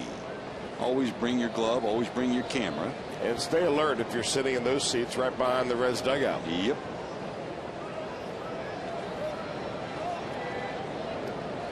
Here's Troy Tulowitzki. Hit the ball hard on a 3-2 pitch in the second, right at the shortstop. He drills this one into left center. Looking up, it's going to be gone, out of here. A rocket shot from Tulowitzki, and we are tied at 2. You know, some players hit these high, majestic, hang time type home runs that, you know, if it comes down, it's going to be a home run. But for Tulowitzki, it seems like everything he hits is a line drive, and the only question is it high enough to get out of the ballpark?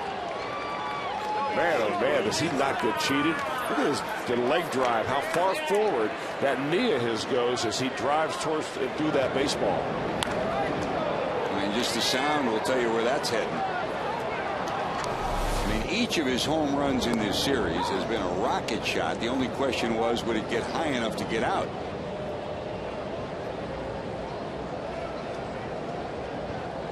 That's the kind of shrug that people around the league have been doing since he came in. Wow. 23 homers for Tulowitzki. And again, a pitch that's up and right in the middle of the plate. Yeah, really missing now in the zone for his Mike Leake the last couple of innings. 4 hits in the last 2 innings for Leake, and the Rockies seem to be centering the ball a lot better. I got this stat from Joe Luckham before the ball game began. But the Rockies, this is not one you want to hear, but the Rockies are 17-5 with Tulowitzki homers. 6 home runs in the last 7 games as well, and that's stretched his hitting streak to 8 straight.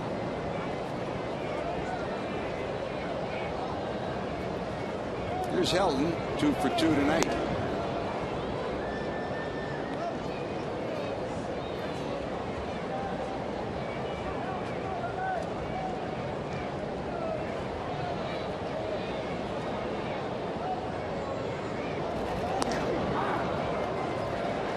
Found the right spot there on the outside corner. That's a strikeout for Leake. His 3rd of the night. 1 away, and here comes Seth Smith. Cardinals in the second have knotted up Milwaukee 1-1 in St. Louis. The Reds and the Rockies will play one more in this series. Johnny Cueto will go for the Reds tomorrow.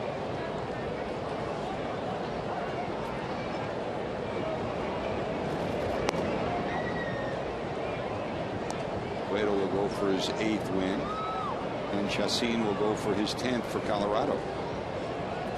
And the Rockies will go to St. Louis to play the Cardinals, and the Reds will stay here to play San Diego. That's hit hard over the leaping effort of Paul Yanis.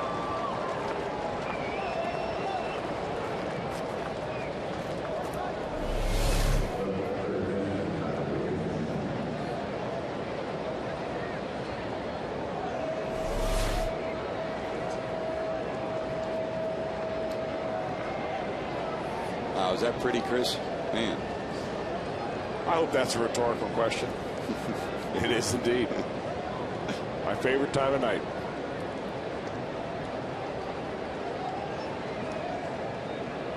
There's Ty Wigginton. Flied out and dribbled the ball on the plate that Hannigan scooped up and turned into an inning-ending double play in the 4th. I mean, if you look at it, each of the last 3 innings has been a potential disaster for Leake. Well, right now, Mike Leake is really dancing around a lot of base runners. 10 base hits, a hit batter. Seems like every time he turns around, he's got a runner on base, and he's out of the stretch. You have nights like that, but he's a battler.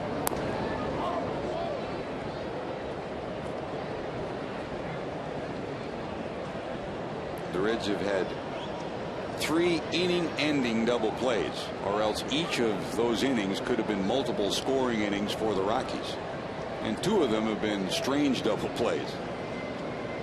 But the Reds are hanging in, tied at 2, even though they've been out hit 10-3. Takes a little off, way out in front. Great pitch on a 2-0 count right there. Ty Wigginton is betting the farm right here. He's getting the fastball, and he gets a good-looking curveball.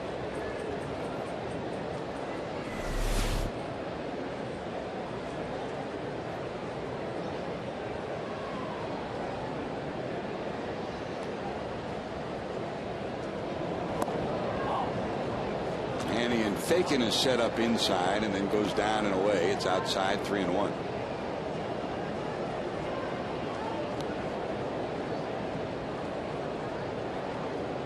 The year started, they figured Wigginton might play once a week at third and then pinch hit quite often and fill in here or there. But with all the injuries and the subpar performances of others, he's become the regular third baseman most of the time. There goes the runner. Here comes the throw. Won't be nearly in time into center, but Smith is sprawled on the bag. He won't have time to get up and head to third.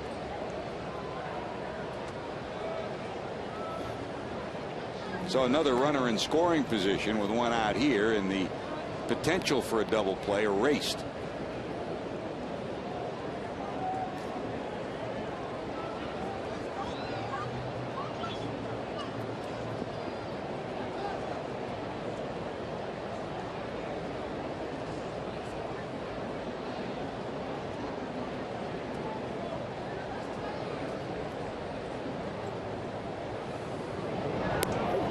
Got him on the inside corner. He locked him up. 2 strikeouts in the inning, both of them looking 4 in the game.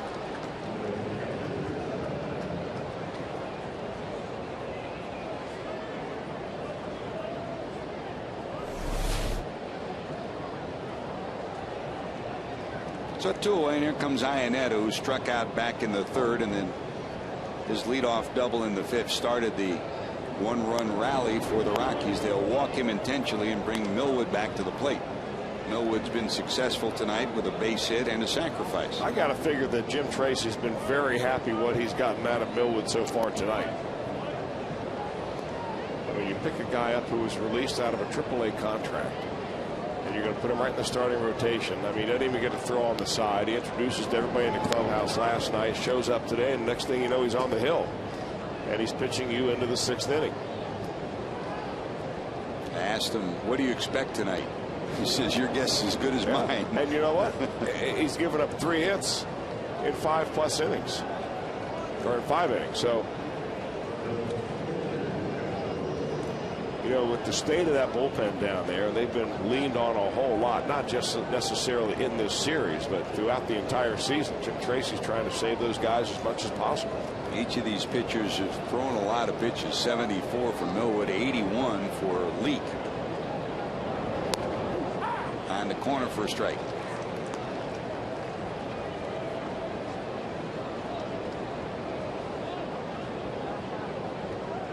Now this has gone from a pitching staff that looked like it would be semi-veteran to a bunch of young guys.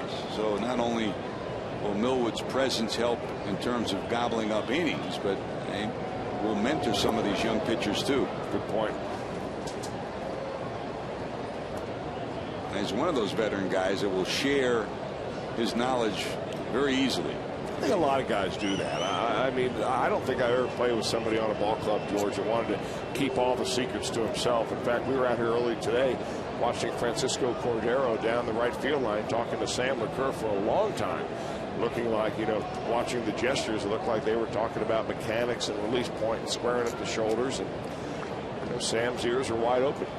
I mean, last year, I mean, both Cordero and Arthur Rhodes were like assistant coaches in that bullpen. You're right. 1 ball, 1 strike. A little high. Hey, Reds fans, if you're in the restaurant industry, let JTM Food Group help you with great tasting products for your menu. Inspired solutions and better results. JTM. He's been known for his stuff, Coco Cordero there, but his head is in the game in that bullpen. That's dribbled out in front of the plate. Dodging the bat is Hannigan, and he'll get the out. A homer by Tulowitzki ties this one at 2. When we return, Votto to the plate for the Reds.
Now it's time for the Coors Light Freeze Cam.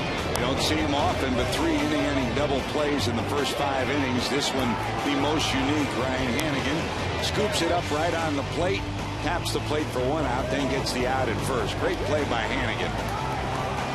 The Coors Light Freeze Cam brought to you by Frost Brewed Coors Light.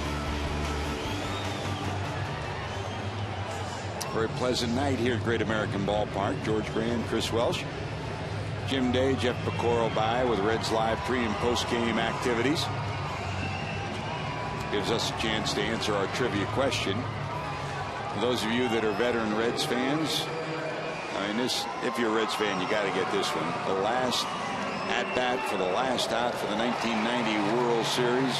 Remember Todd Benziger catching the last out, but who made the last out?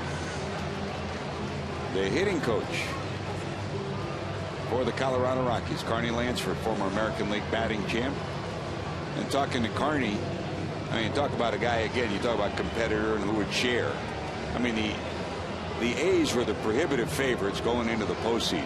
And going into the World Series, everybody thought they had a good chance to sweep the Reds. Everybody except 2 people. I remember Jimmy Stewart, the Reds advance scout, told everybody that would listen, we're going to win this series. And he was right.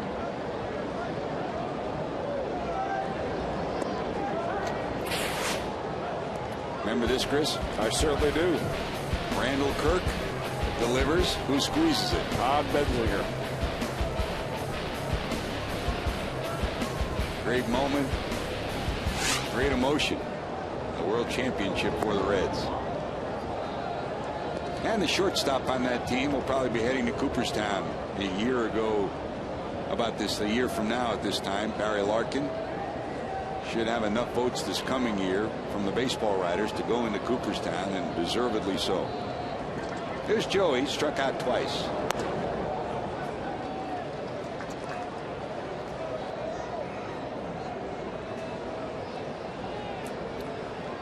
Bonus question, who was the MVP of the 90 World Series?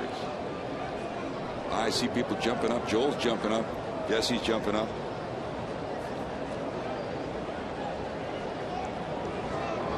Forever, Jose Rio will be able to sign baseballs, the MVP of the 1990 World Series.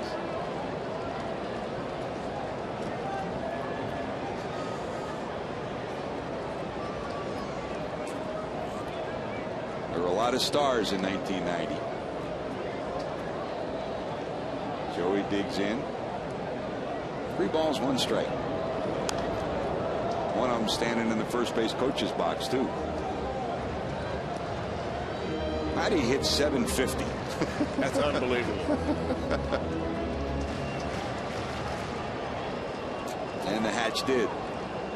He was a hero in 1986 for the Houston Astros in the postseason, and a hero for the Reds in 1990. I can see him get a shot at a managerial job. He's one smart baseball guy, I'll tell you what. Now, you and I have done this as long as we've been together. You go around and see different people and say, boy, this guy could be a good manager. Some never get the chance. You're right. Hatch is there across the infield. Mark Berry is one who could be an outstanding manager. 3 balls, 2 strikes.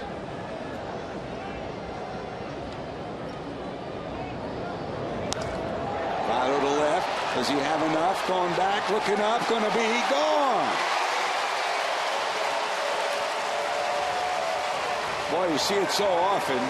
Joey gets snuffed out in 1 at bat or 2, and it's like he ratchets it up another notch. He does here for home run number 18, run batted in number 71, and the Reds have a lead. You know, when you watch Joey Votto, you have to be as patient as he is, because in the first couple of at-bats, his timing looked way off. He was getting blown away by mediocre fastballs, and here he insides out, a slider coming down and in on him. Talk about staying behind the baseball.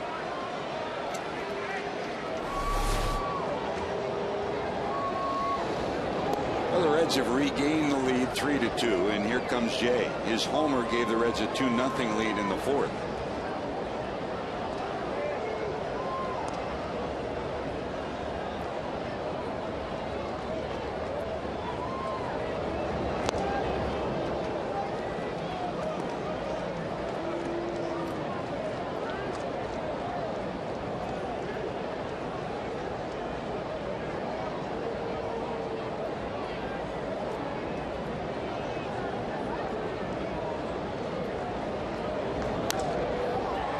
got in on him a little. It's popped down the left field line. Long run. It's going to be a fair ball. Smith will get there and get it in quickly to hold Votto to a single.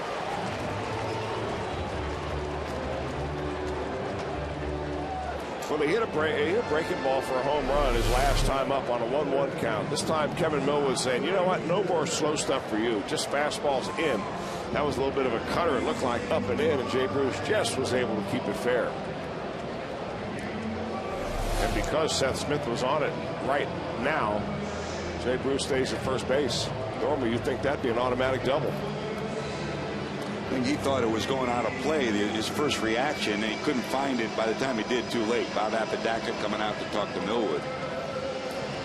Apodaca, veteran major league pitcher for his years with the Mets, his 9th year in the organization with Colorado. You don't figure they'll go long with Millwood. They're giving Escalona a chance to loosen up now in the bullpen, but he's already at 84 pitches.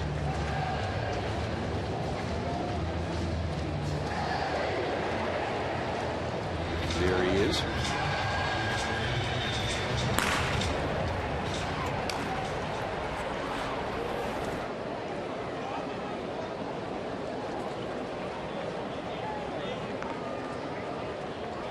Here's Todd Frazier, bounced to third and reached on the error by Millwood in the 4th.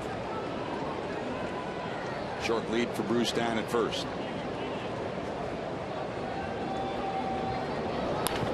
Ripped down to third. Wigginton will flag it down. They'll get one at second and they'll turn it into 2.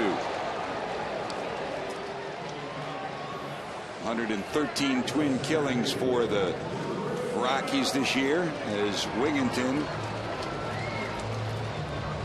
starts the 5-4 to 3, and that erases the Reds base runner.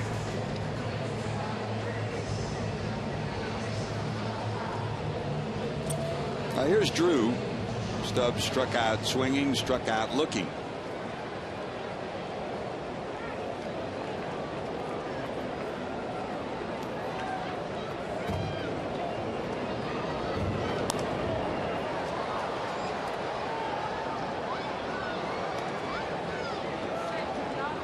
American League update. The Indians lead Detroit 8-3. Yankees over Anaheim 7-1. Kansas City leads Tampa Bay 5-3. They're in the 6th. Minnesota leads Boston 1-0 in the 3rd. That Indian game's now in the 6th also. Baltimore and the White Sox tied at 4 in the 7th. Oakland leads Toronto 3-1 in the 6th, and Seattle leads Texas 3-0 in the 3rd.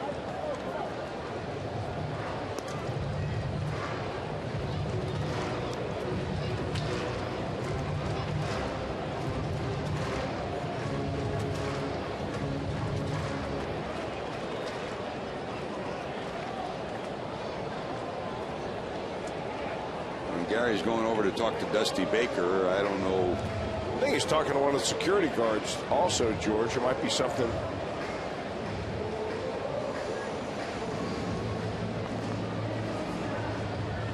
Going on in the stands, whether it's maybe somebody out in center field, behind home plate. I think it might be one of those light pointers.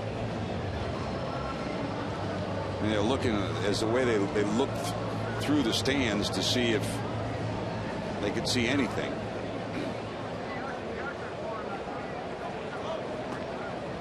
You know, those laser pointers, you know. Seem to be some flashes of light, and that might be what he thinks was happening. Right field, right in his tracks is Gonzalez. He'll haul it in. So the Reds get a leadoff homer from Joey Votto. Here goes number 18. And they got a lead 3-2.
Reds Baseball is brought to you by AT&T.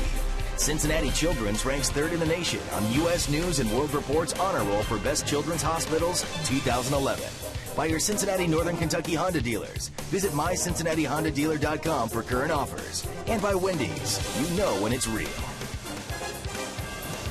And don't forget, as part of our Fox Sports Supports charitable initiative, we're proud to support Stand Up to Cancer and their work to fund groundbreaking research. For more information, visit standuptocancer.org/Fox Sports.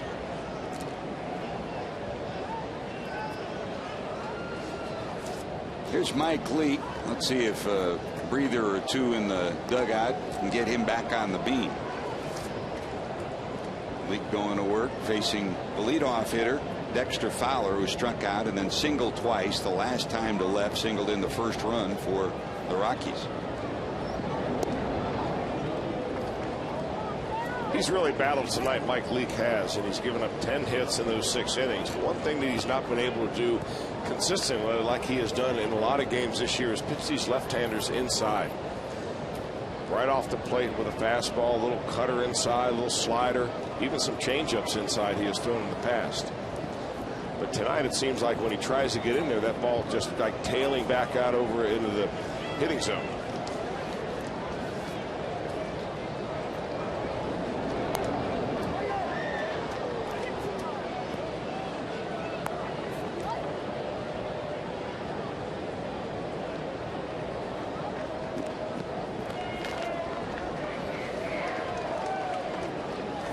Number of pitches he's thrown now at 88 and the tough innings he's had, there's action behind him in the bullpen.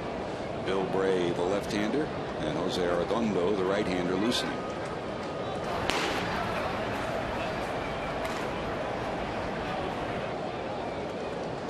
One ball, 2 strikes to Fowler.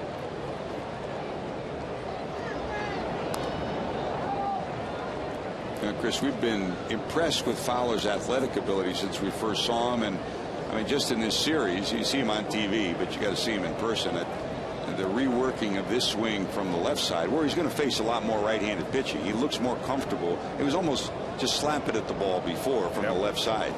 He's got a little more presence, and he'll get the foot down and attack the ball a lot more. That's what I'm talking about as far as Mike Leake getting that ball inside the left-handers. See where Ryan Hannigan's glove wants it. He wants it inside, and he gets it right there. Look at both sides of that. Leake's approach and Fowler's approach. I think we've always believed that Fowler has a long swing, so if you're going to get him in. And you can see a perfect placement, and Fowler having difficulty getting to it. 5 strikeouts for Mike. We started the night talking about the career of Kevin Millwood and the kind of competitor that he's been. And I think you've seen him compete, and you see the Reds starter tonight, Mike Leake, do the same thing. Very much so. In a world of difference, 15 years of difference in their years. That's past the third baseman Frazier into left a base hit, but same kind of competitiveness from these two. Well, that will probably be all. Maybe not, but I would think that that's the reason that Dusty Baker has Bill Bray up right now. You've got the left-handers coming up. Carlos Gonzalez and a right-hander, Tulowitzki, but then Todd Helton. Bray looked like when we had a shot at him, he was warming up vigorously to the point that he thought he was coming into the ball game. Well, I guess no call yet down to Porky Lopez. And remember that the Reds now have Travis Wood in the bullpen, working out of the bullpen, so another lefty as well as Aroldis Chapman. Here's Carlos, bounced out, flat out, and then bounced into a double play. Renteria, they'll get one on to first. Yes, sirree. 6-4-3. What a night. Double plays wild on this night. The Reds turn their 4th inning-ending double play of the night.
iPhone, iPad, Android, or BlackBerry.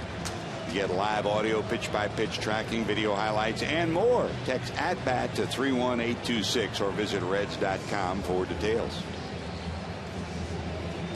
There are the numbers on this one. 3 runs, 5 hits for the Reds. 2 runs, 11 hits, and an error for the Colorado Rockies. Brian Price, the Reds pitching coach, on the phone to the bullpen. Leake has benefited from 4 inning-ending double plays. He's given up 11 hits in 7 innings. He's battled his way into hanging in there all night long. He's held the Rockies to only 2 runs.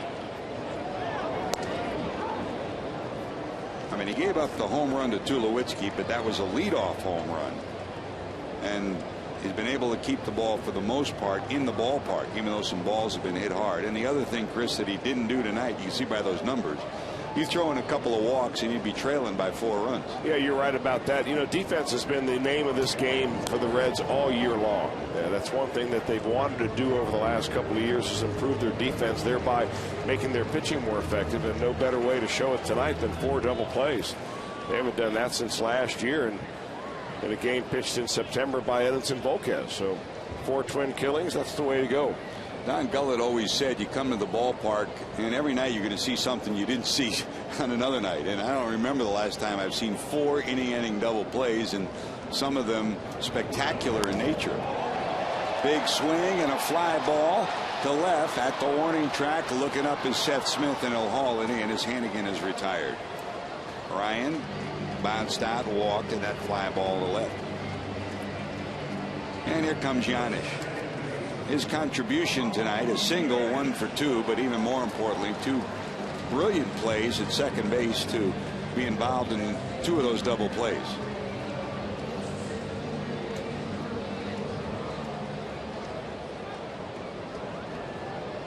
It's been a roller coaster year for number 7. He spent time down at AAA. He struggled at the plate offensively, and at one point just ran out of gas and even struggled defensively. But it's all part of the learning process for a ball player that can be very helpful, as we've seen tonight, especially defensively.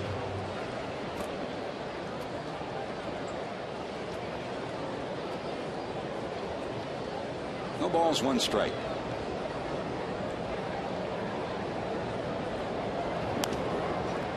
This is always been a game of opportunity. Sometimes that opportunity comes earlier in your career, sometimes later. And obviously for Chris, this was an opportunity for him to take hold of the shortstop job and win it and become the Red shortstop of the future. Will he get an opportunity to do that again? We don't know. I think so. Yeah. No balls, 2 strikes. He's just going to have to hit a little better than he did this year.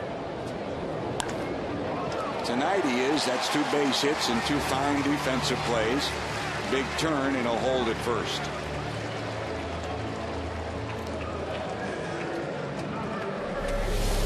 Got a pitch down, out over the strike zone right here, and just puts a nice level swing on it.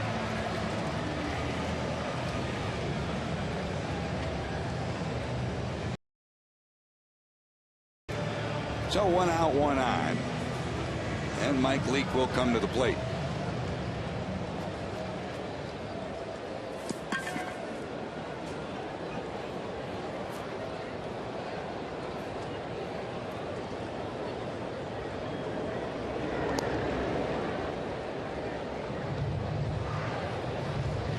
Leake tonight successfully sacrificed in the 3rd, a perfect bunt, and he struck out in the 5th.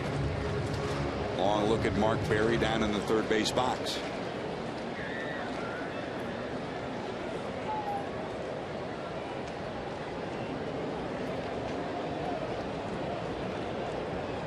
Wigginton charging, pitch is wide.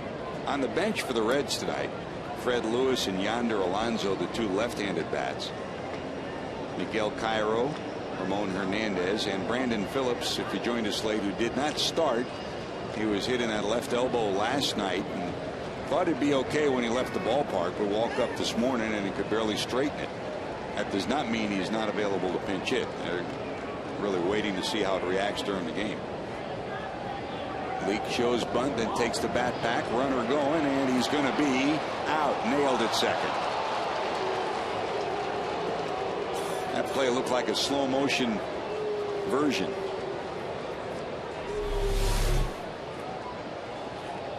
I wonder if that was maybe a missed hit and run right there. Because Paul Giannis not the kind of guy to just go straight steal. The swipe tag by Tulowitzki gets him no problem. Mike Leake did not make an attempt to swing at it, counting out 2-0. So some kind of a messed up play one way or another. Yep. And we won't know till we talk to the Reds, Dusty Baker and Mark Berry after the game, but one of the two missed the sign.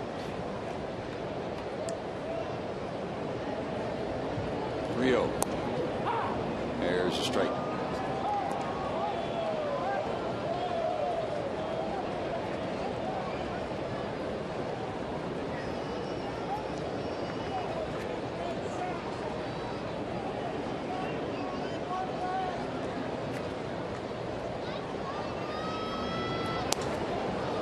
Tardy on that, and we'll go full 3-2 with 2 away.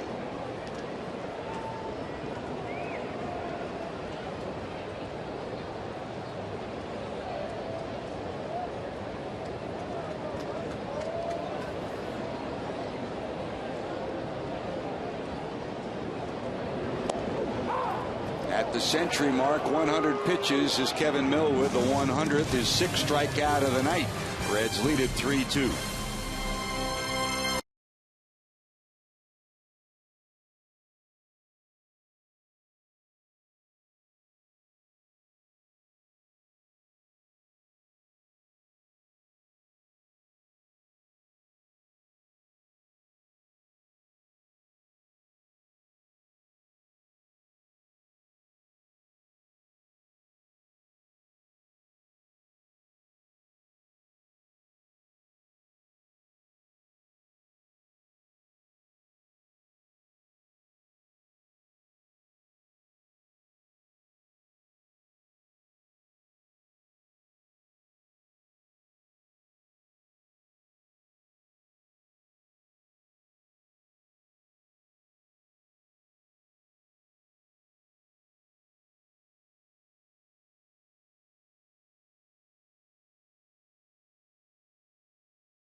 After striking out twice, Votto delivers with his 18th homer. That has given the Reds a 3-2 lead.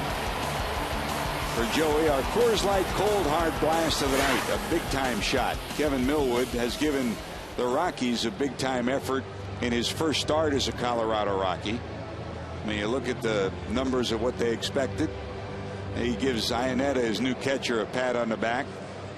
And it appears his night is over, Chris. But boy, they didn't have any idea what they get from a guy that's been in the minor leagues all year long. The veteran has done himself proud. He's kept his team competitive.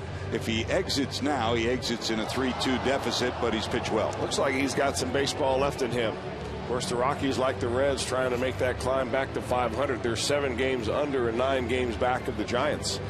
And he'll probably get the ball now every 5th time out. 100 pitches for Millwood on this night. Mike Leake still in there as we go to the top half of the inning.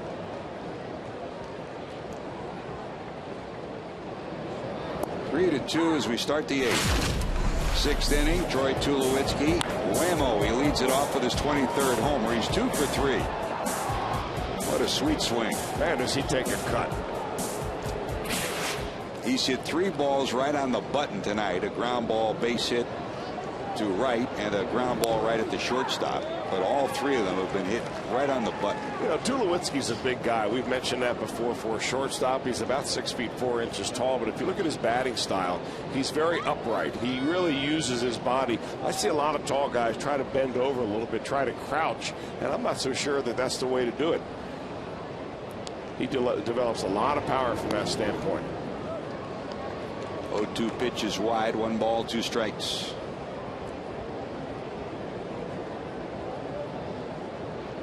This is the part of the game that you really hope that Mike Leake can start to smell him. Smell the finish line. Not that he'll be out there to pitch the 9th inning, but for the finish line for him is getting through this 8th. Just in case, Bray and Massett are in the bullpen loosening. Bray's been up for over an inning, so he's ready. You figure that the leash is rather short. Yep. Tulowitzki gets on. Helton will not face Leake. It'll probably be Bray. 1-2. Off the end of the bat, stays a ball and 2 strikes. Milwaukee 3, the Cardinals 1, now in the 4th inning in St. Louis. Padres lead the Mets 6-3. They're in the 7th. Atlanta leads Florida 6-0 in the 7th. Chicago leads Washington 2-1 in the 4th. Phillies beat the Dodgers 9-8. Well, they just figure out ways to win. Cliff Lee hit another homer last night. Yeah. Never had one. He's got 2 this year. They the best team in baseball right now? I would think so. Not to say they're going to win the World Series, but they certainly, with the pitching rotation that they have and the way they're playing the game, they're going to be a favorite. 2 hopper down to short. Renteria, Zippo on away. Here comes Dusty, and they'll bring in the lefty to face Helton. What a great battling night for Mike Leake. He'll get a fine round of applause as he heads to the dugout. 7 1/3 innings. He has allowed 11 hits. He's left 7 runners stranded. He's battled all night long. He'll get a nice talk and a pat from his manager right here. Well, he just pitches so far beyond his years and his major league experience. He stays healthy, he's going to win a lot of games in this league. Great round of applause. Our Skyline Chili called to the bullpen.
The NFL is back, and Fox coverage begins with a preseason special as the Buccaneers head to Kansas City to take on the Chiefs. Coverage begins on Friday, August the 12th at 8 o'clock Eastern, 5 Pacific in high definition, only on Fox.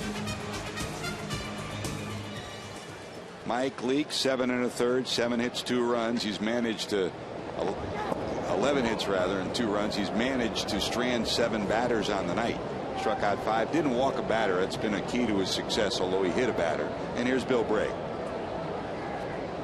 Bray's 60th appearance of the season. And in his matchups against Helton, Todd is 2 for 6 against him. Now, one of them a home run, and it came the other night on a breaking ball that he got up in the strike zone. One was pitch, one of those rare rough nights for Bill Bray when he gave up a couple of runs. 2 balls, no strikes. Setting up, down, and away. And that one went inside. One pitch to Helton was perfect, in at the knees. The other one drifted out over the plate, and Helton made him pay. 3-0.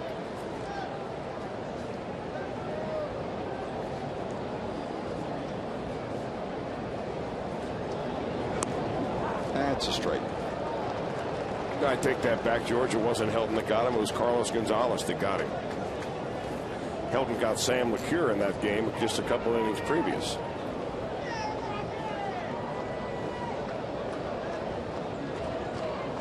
Bray to the stretch. Here's the 3-1. And he battles back full.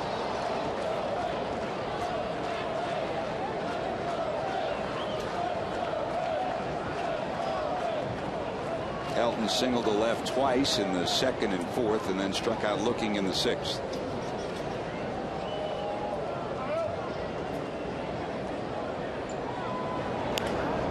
He rolled over on that. Votto will scoop it. Bray quick to the bag, and there's your 2nd out of the inning. Good battle back from Bill Bray after falling behind 3-0. This is one of those situations where the setup guy, in this case Bill Bray, comes in and pitches to the middle of the order. If it stays like this and Coco Cordero comes in to pitch the 9th, he'll have an opportunity to go at the very bottom of the Colorado Rocky order to try and nail down a save. Sometimes the heavy lifting is not done by the closer. I mean, we looked at the highlights from 1990 when the Nasty Boys dominated 7, 8, and 9.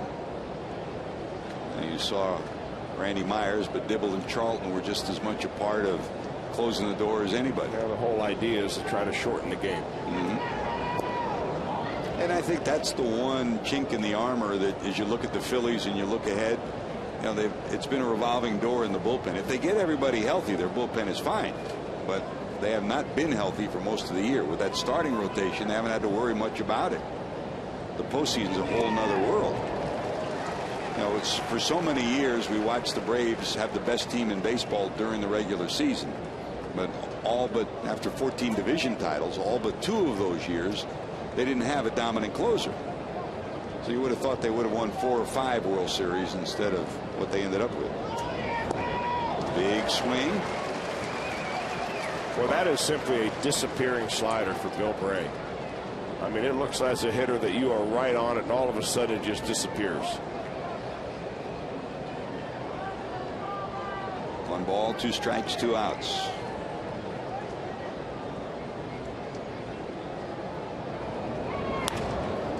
Pass Bray into center, a base hit. Well, maybe one too many sliders right there. That got more of the plate than the previous one did. And Seth Smith picks up his 2nd hit, on base now 3 times.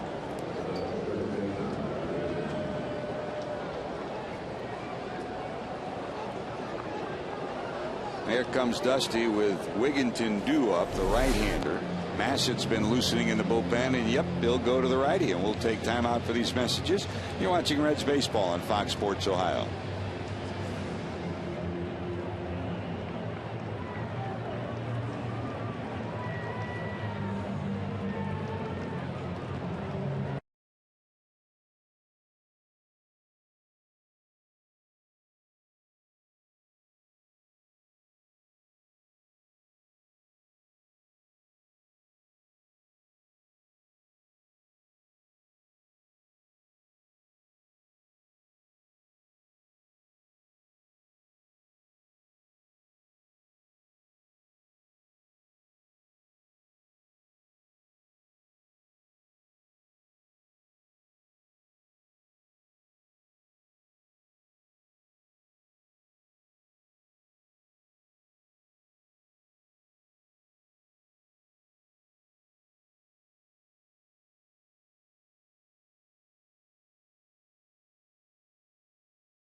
August 26th, cheer on your Reds when they battle the Washington Nationals. Stick around after the game for a spectacular Brandon Phillips fireworks jam featuring a soundtrack of Brandon's favorite summer songs presented by your Cincinnati area Shell retailers. For tickets, call 513-381-REDS or Reds.com. I wonder what songs he's picked out. Probably songs you've never heard of. You're probably right. I think it's eclectic. I think he'll have some that we will recognize. Mike Leake did his job tonight. He's hoping the bullpen can do likewise. Here's Nick Massett after Bray goes a third of an inning. Gets an out but gives up a hit. Here's Ty Wigginton to face Nick Massett. Massett also approaching 60 appearances. Here's number 59.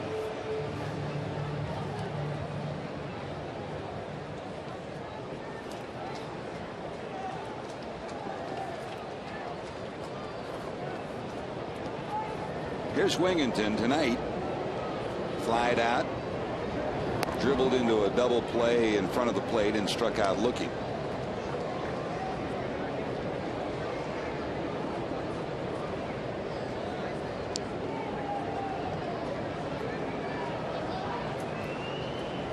From the stretch is Massett. Short lead down at first for Seth Smith. Big swing and a miss.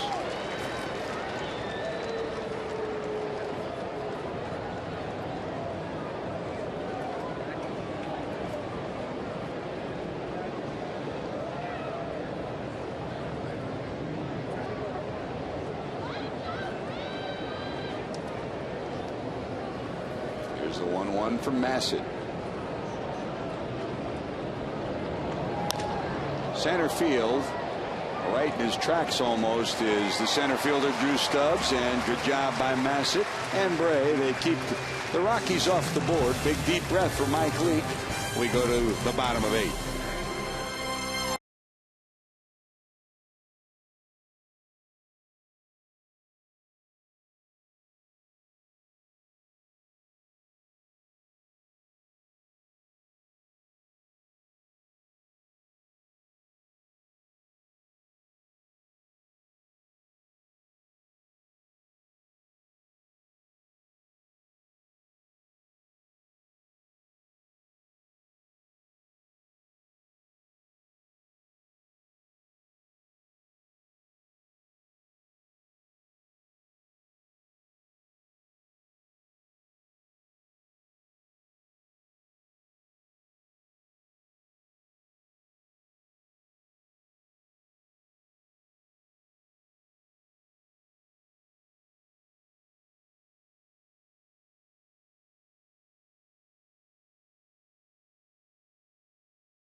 Dog plays of the night. 4-inning double plays. 2 of them spectacular. How about this by Paul Janisch? Take a look at the footwork around the bag. Taps the bag. Great throw. There's one. And how about Edgar Renteria? Brilliant stop and a good turn as well. Watch Renteria's diving stop and the shovel to Janisch. Our John Morrell hot dog plays of the night. 4-inning ending double plays. I don't remember the last time I've seen that in a ball game, and that's the reason with 12 hits that Mike Leake survived the night. Well, you're right about that, but you've got to really give some credit to Mike Leake for battling and battling, keeping the ball in the ballpark with the exception of one solo shot home run, and giving the defense a chance to make those plays. They've got some good glove guys out there, and he gave them a chance. Here's Matt Belisle. Jonathan Herrera takes over at third, and here's the former Red, Matt Belisle. There's a bouncer down to short. Tulowitzki a rocket across the infield. And the leadoff hitter, Dave Sapelt, is retired. Dave tonight 0 for 4. 4 ground balls, 2 to short, 1 to second, and 1 to first. And don't forget, come for the Reds, stay for more fun. Visit the new Penguin Palooza exhibit at Newport Aquarium. Make it a weekend getaway. Book your trip at CincinnatiUSA.com.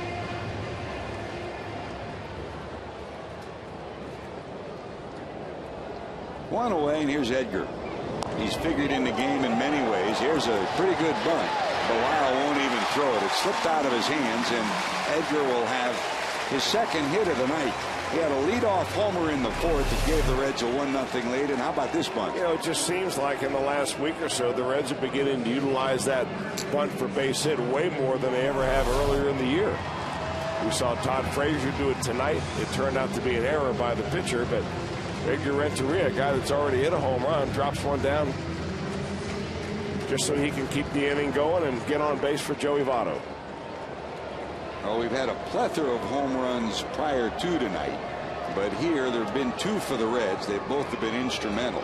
The homer by Renteria made it 1-0. The Reds then took the lead, broke a 2-2 tie when Joey hit his 18th of the year to make it 3-2 to lead off the 6th. Each Reds home run was a leadoff homer. And now he's got the runner on first with 1 out.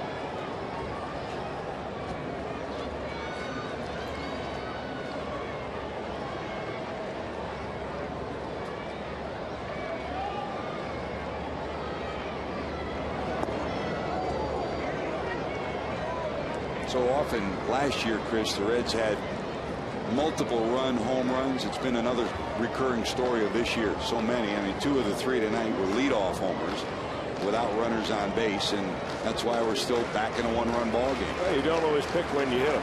Yep. A little giddy up on that one from Matt Belisle. Now, we talked a lot about Dontrelle Willis. Boy, he has been, walking around downtown today. Just one person after another coming up and say, how about Dontrelle Willis? I mean, he's excited the Reds fans by the energy he's brought, and his comeback story has been a great one for the Reds. The same can be said for Matt Belisle, a former Red. It's a bouncer down to Helton. He bobbles it. They'll get 1, and they'll still turn 2. Helton double dribbled it, but still quick enough to turn 2. Here we go to the 9th. Coco's on his way in a 1-run ball game.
Time for a Nissan drive of the game.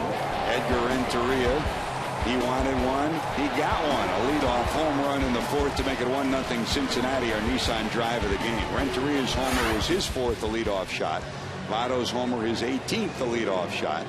And Jay Bruce's, his 23rd. Well, number 16 has done his job. Mike Leake has done his, and now it's up to the big guy, the closer, to close things out as we go to the 9th inning here at Great American Ballpark. Well, he's got 20 saves this year, 310 saves out of 379 as a lifetime closer. Kind of ironic that Francisco Cordero will come in to try to close a game, grab a save, and make the starting pitcher for the Rockies, Kevin Millwood, a loser. Together back for the Texas Rangers in 2006. By the way, Chris, as I was walking around downtown today, I went to lunch at Hathaway's downtown, a long-standing icon spot in downtown Cincinnati, and all the girls, Sonia and the other waitresses there, they love your bow ties. And they must have loved yours last night, too. They said, we love Chris when he puts the bow ties on. Once a week. Here's Chris Iannetta to lead off the ninth. Iannetta tonight struck out, doubled, and was intentionally walked.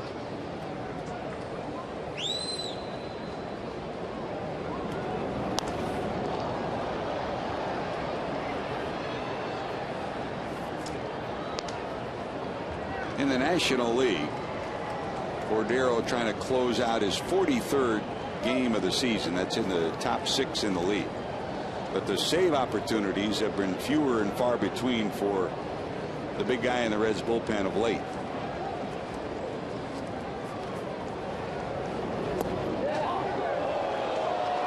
He wanted the 0-2, didn't get it.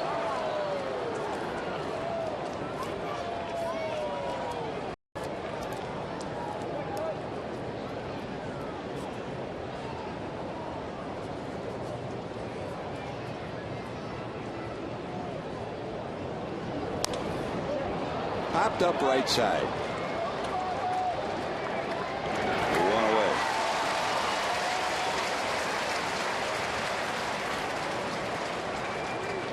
We saw the numbers of Coco knotted up with Goose Gossage. They all do it in different ways, but it's a role that a lot of guys that have had stuff have been unable to deal with the heart and the emotion of that role. But Coco's been one that's done it over 300 times. Here comes Brian Price out just to make sure that he understands Alfonso, who'll come in to pinch hit. On the bench, Alfonso and Mark Ellis are the 2 right-handed bats. There is no left-handed bat on the bench remaining. There is one more switch hitter with Jonathan Herrera in the game, and that's Eric Young Jr.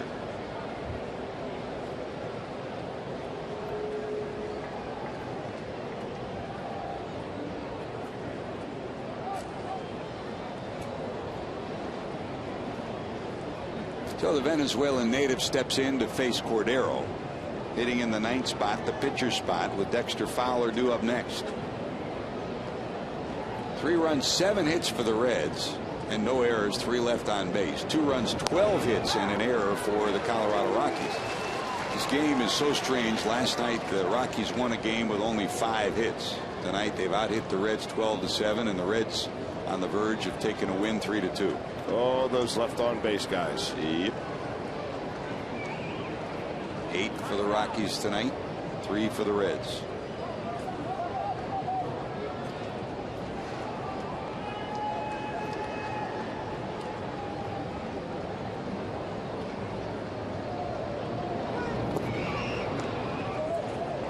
Wide for a ball, 1-1. They're now in the 6th inning in St. Louis. Milwaukee leads the Cardinals 3-1. San Diego leads the Mets 6-3 in the 8th. Atlanta 6-4 to nothing in the 8th. Cubs 3, Washington 1 in the 5th. And Arizona and Houston are scoreless. That's a rocket into left. Rounding first, heading to second will be Alfonso, and he'll get there with a 2-base hit. So with one swing of the bat, the tying run sitting on second with 1 out, and back to the top of the order. Well, they're probably going to get a base runner for him because he's no speedster, but boy, does he lay that out on this hanging slider from Francisco Cordero. Missed with the slider down the dirt the previous pitch, and once that ball gets by Dave Chappelle, he's going to say, I'll chug right on in there to second.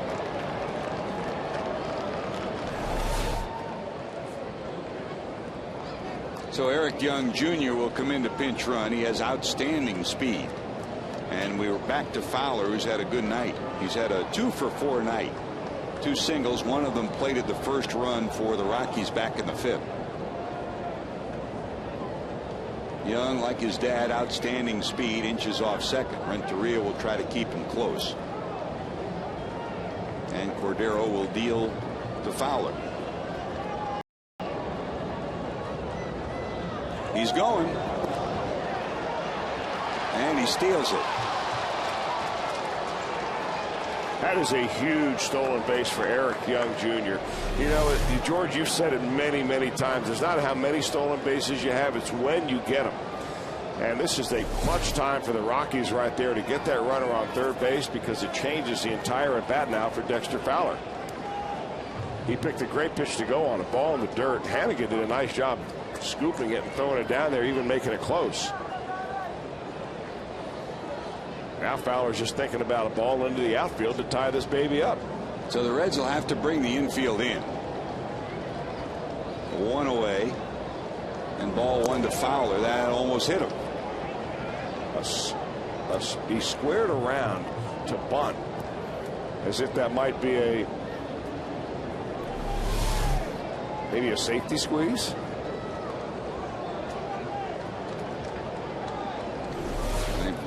Young looked at Rich Dower, the third base coach, afterwards, and Dower shook his head as if to say no. I mean, there's another look. That's a strike. I mean, usually on a squeeze situation, there's a sign and then there's a confirmation that'll come from the hitter so that the runner isn't hung out to dry. 2 balls, 1 strike. Young off third. Nub back to the mound. They've got him hung up between third and home. Cordero will chase him down. Here comes Frazier to the plate, and they'll now chase him back to third, and finally Renteria will apply the tag. Fowler almost got all the way to third. He was halfway between second and third, but it took him 2 more throws than you wanted, but they finally get the out. Here's another look. Well, a good play by Francisco Cordero. He gets it, doesn't panic. He turns around and looks to see what the situation is, and then he runs a runner back towards third base. That was perfect. But what the Reds did not do is that they didn't close the gap. That's why Eric Young Jr. took it 3 or 4 throws before they finally got him. The bottom line is they got the out, and you get that guy off third base. That is huge. Great play by Cordero. If that gets by him, in all probability the run would score. So now you've got Nelson coming to the plate. The potential tying run still in scoring position, though, and that's great speed in Fowler. I mean, would they try to steal again with Fowler at second? Not with 2 outs. Unlikely.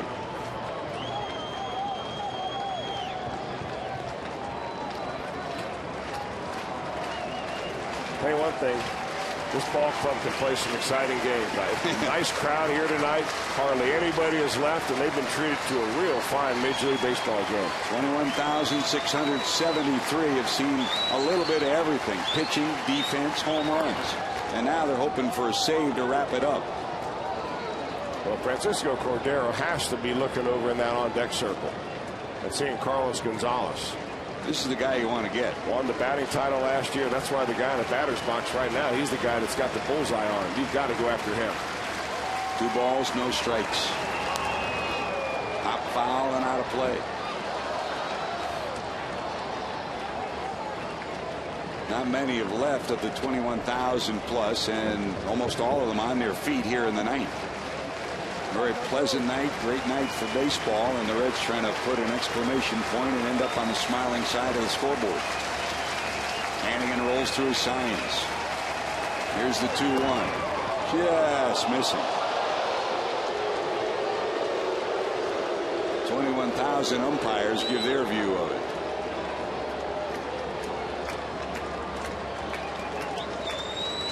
You'd love to never see him get in the batter's box on this night.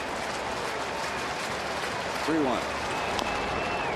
That slapped down the third base line. They'll put the tag on. It's over. Fowler ran into the tag. Unbelievable. On a night where we've seen a little bit of everything, Bob Castellini can get congratulations from the fans. And Todd Frazier says, I don't know how I did it, but it happened. On a night where we've seen every kind of defensive highlight you can imagine. What a way to end it, Chris. I have never seen a game ended on a play like this. Ground ball to third, and there's Fowler trying to slide in from behind. And Todd Frazier really has no play at all. Chris Nelson, the batter.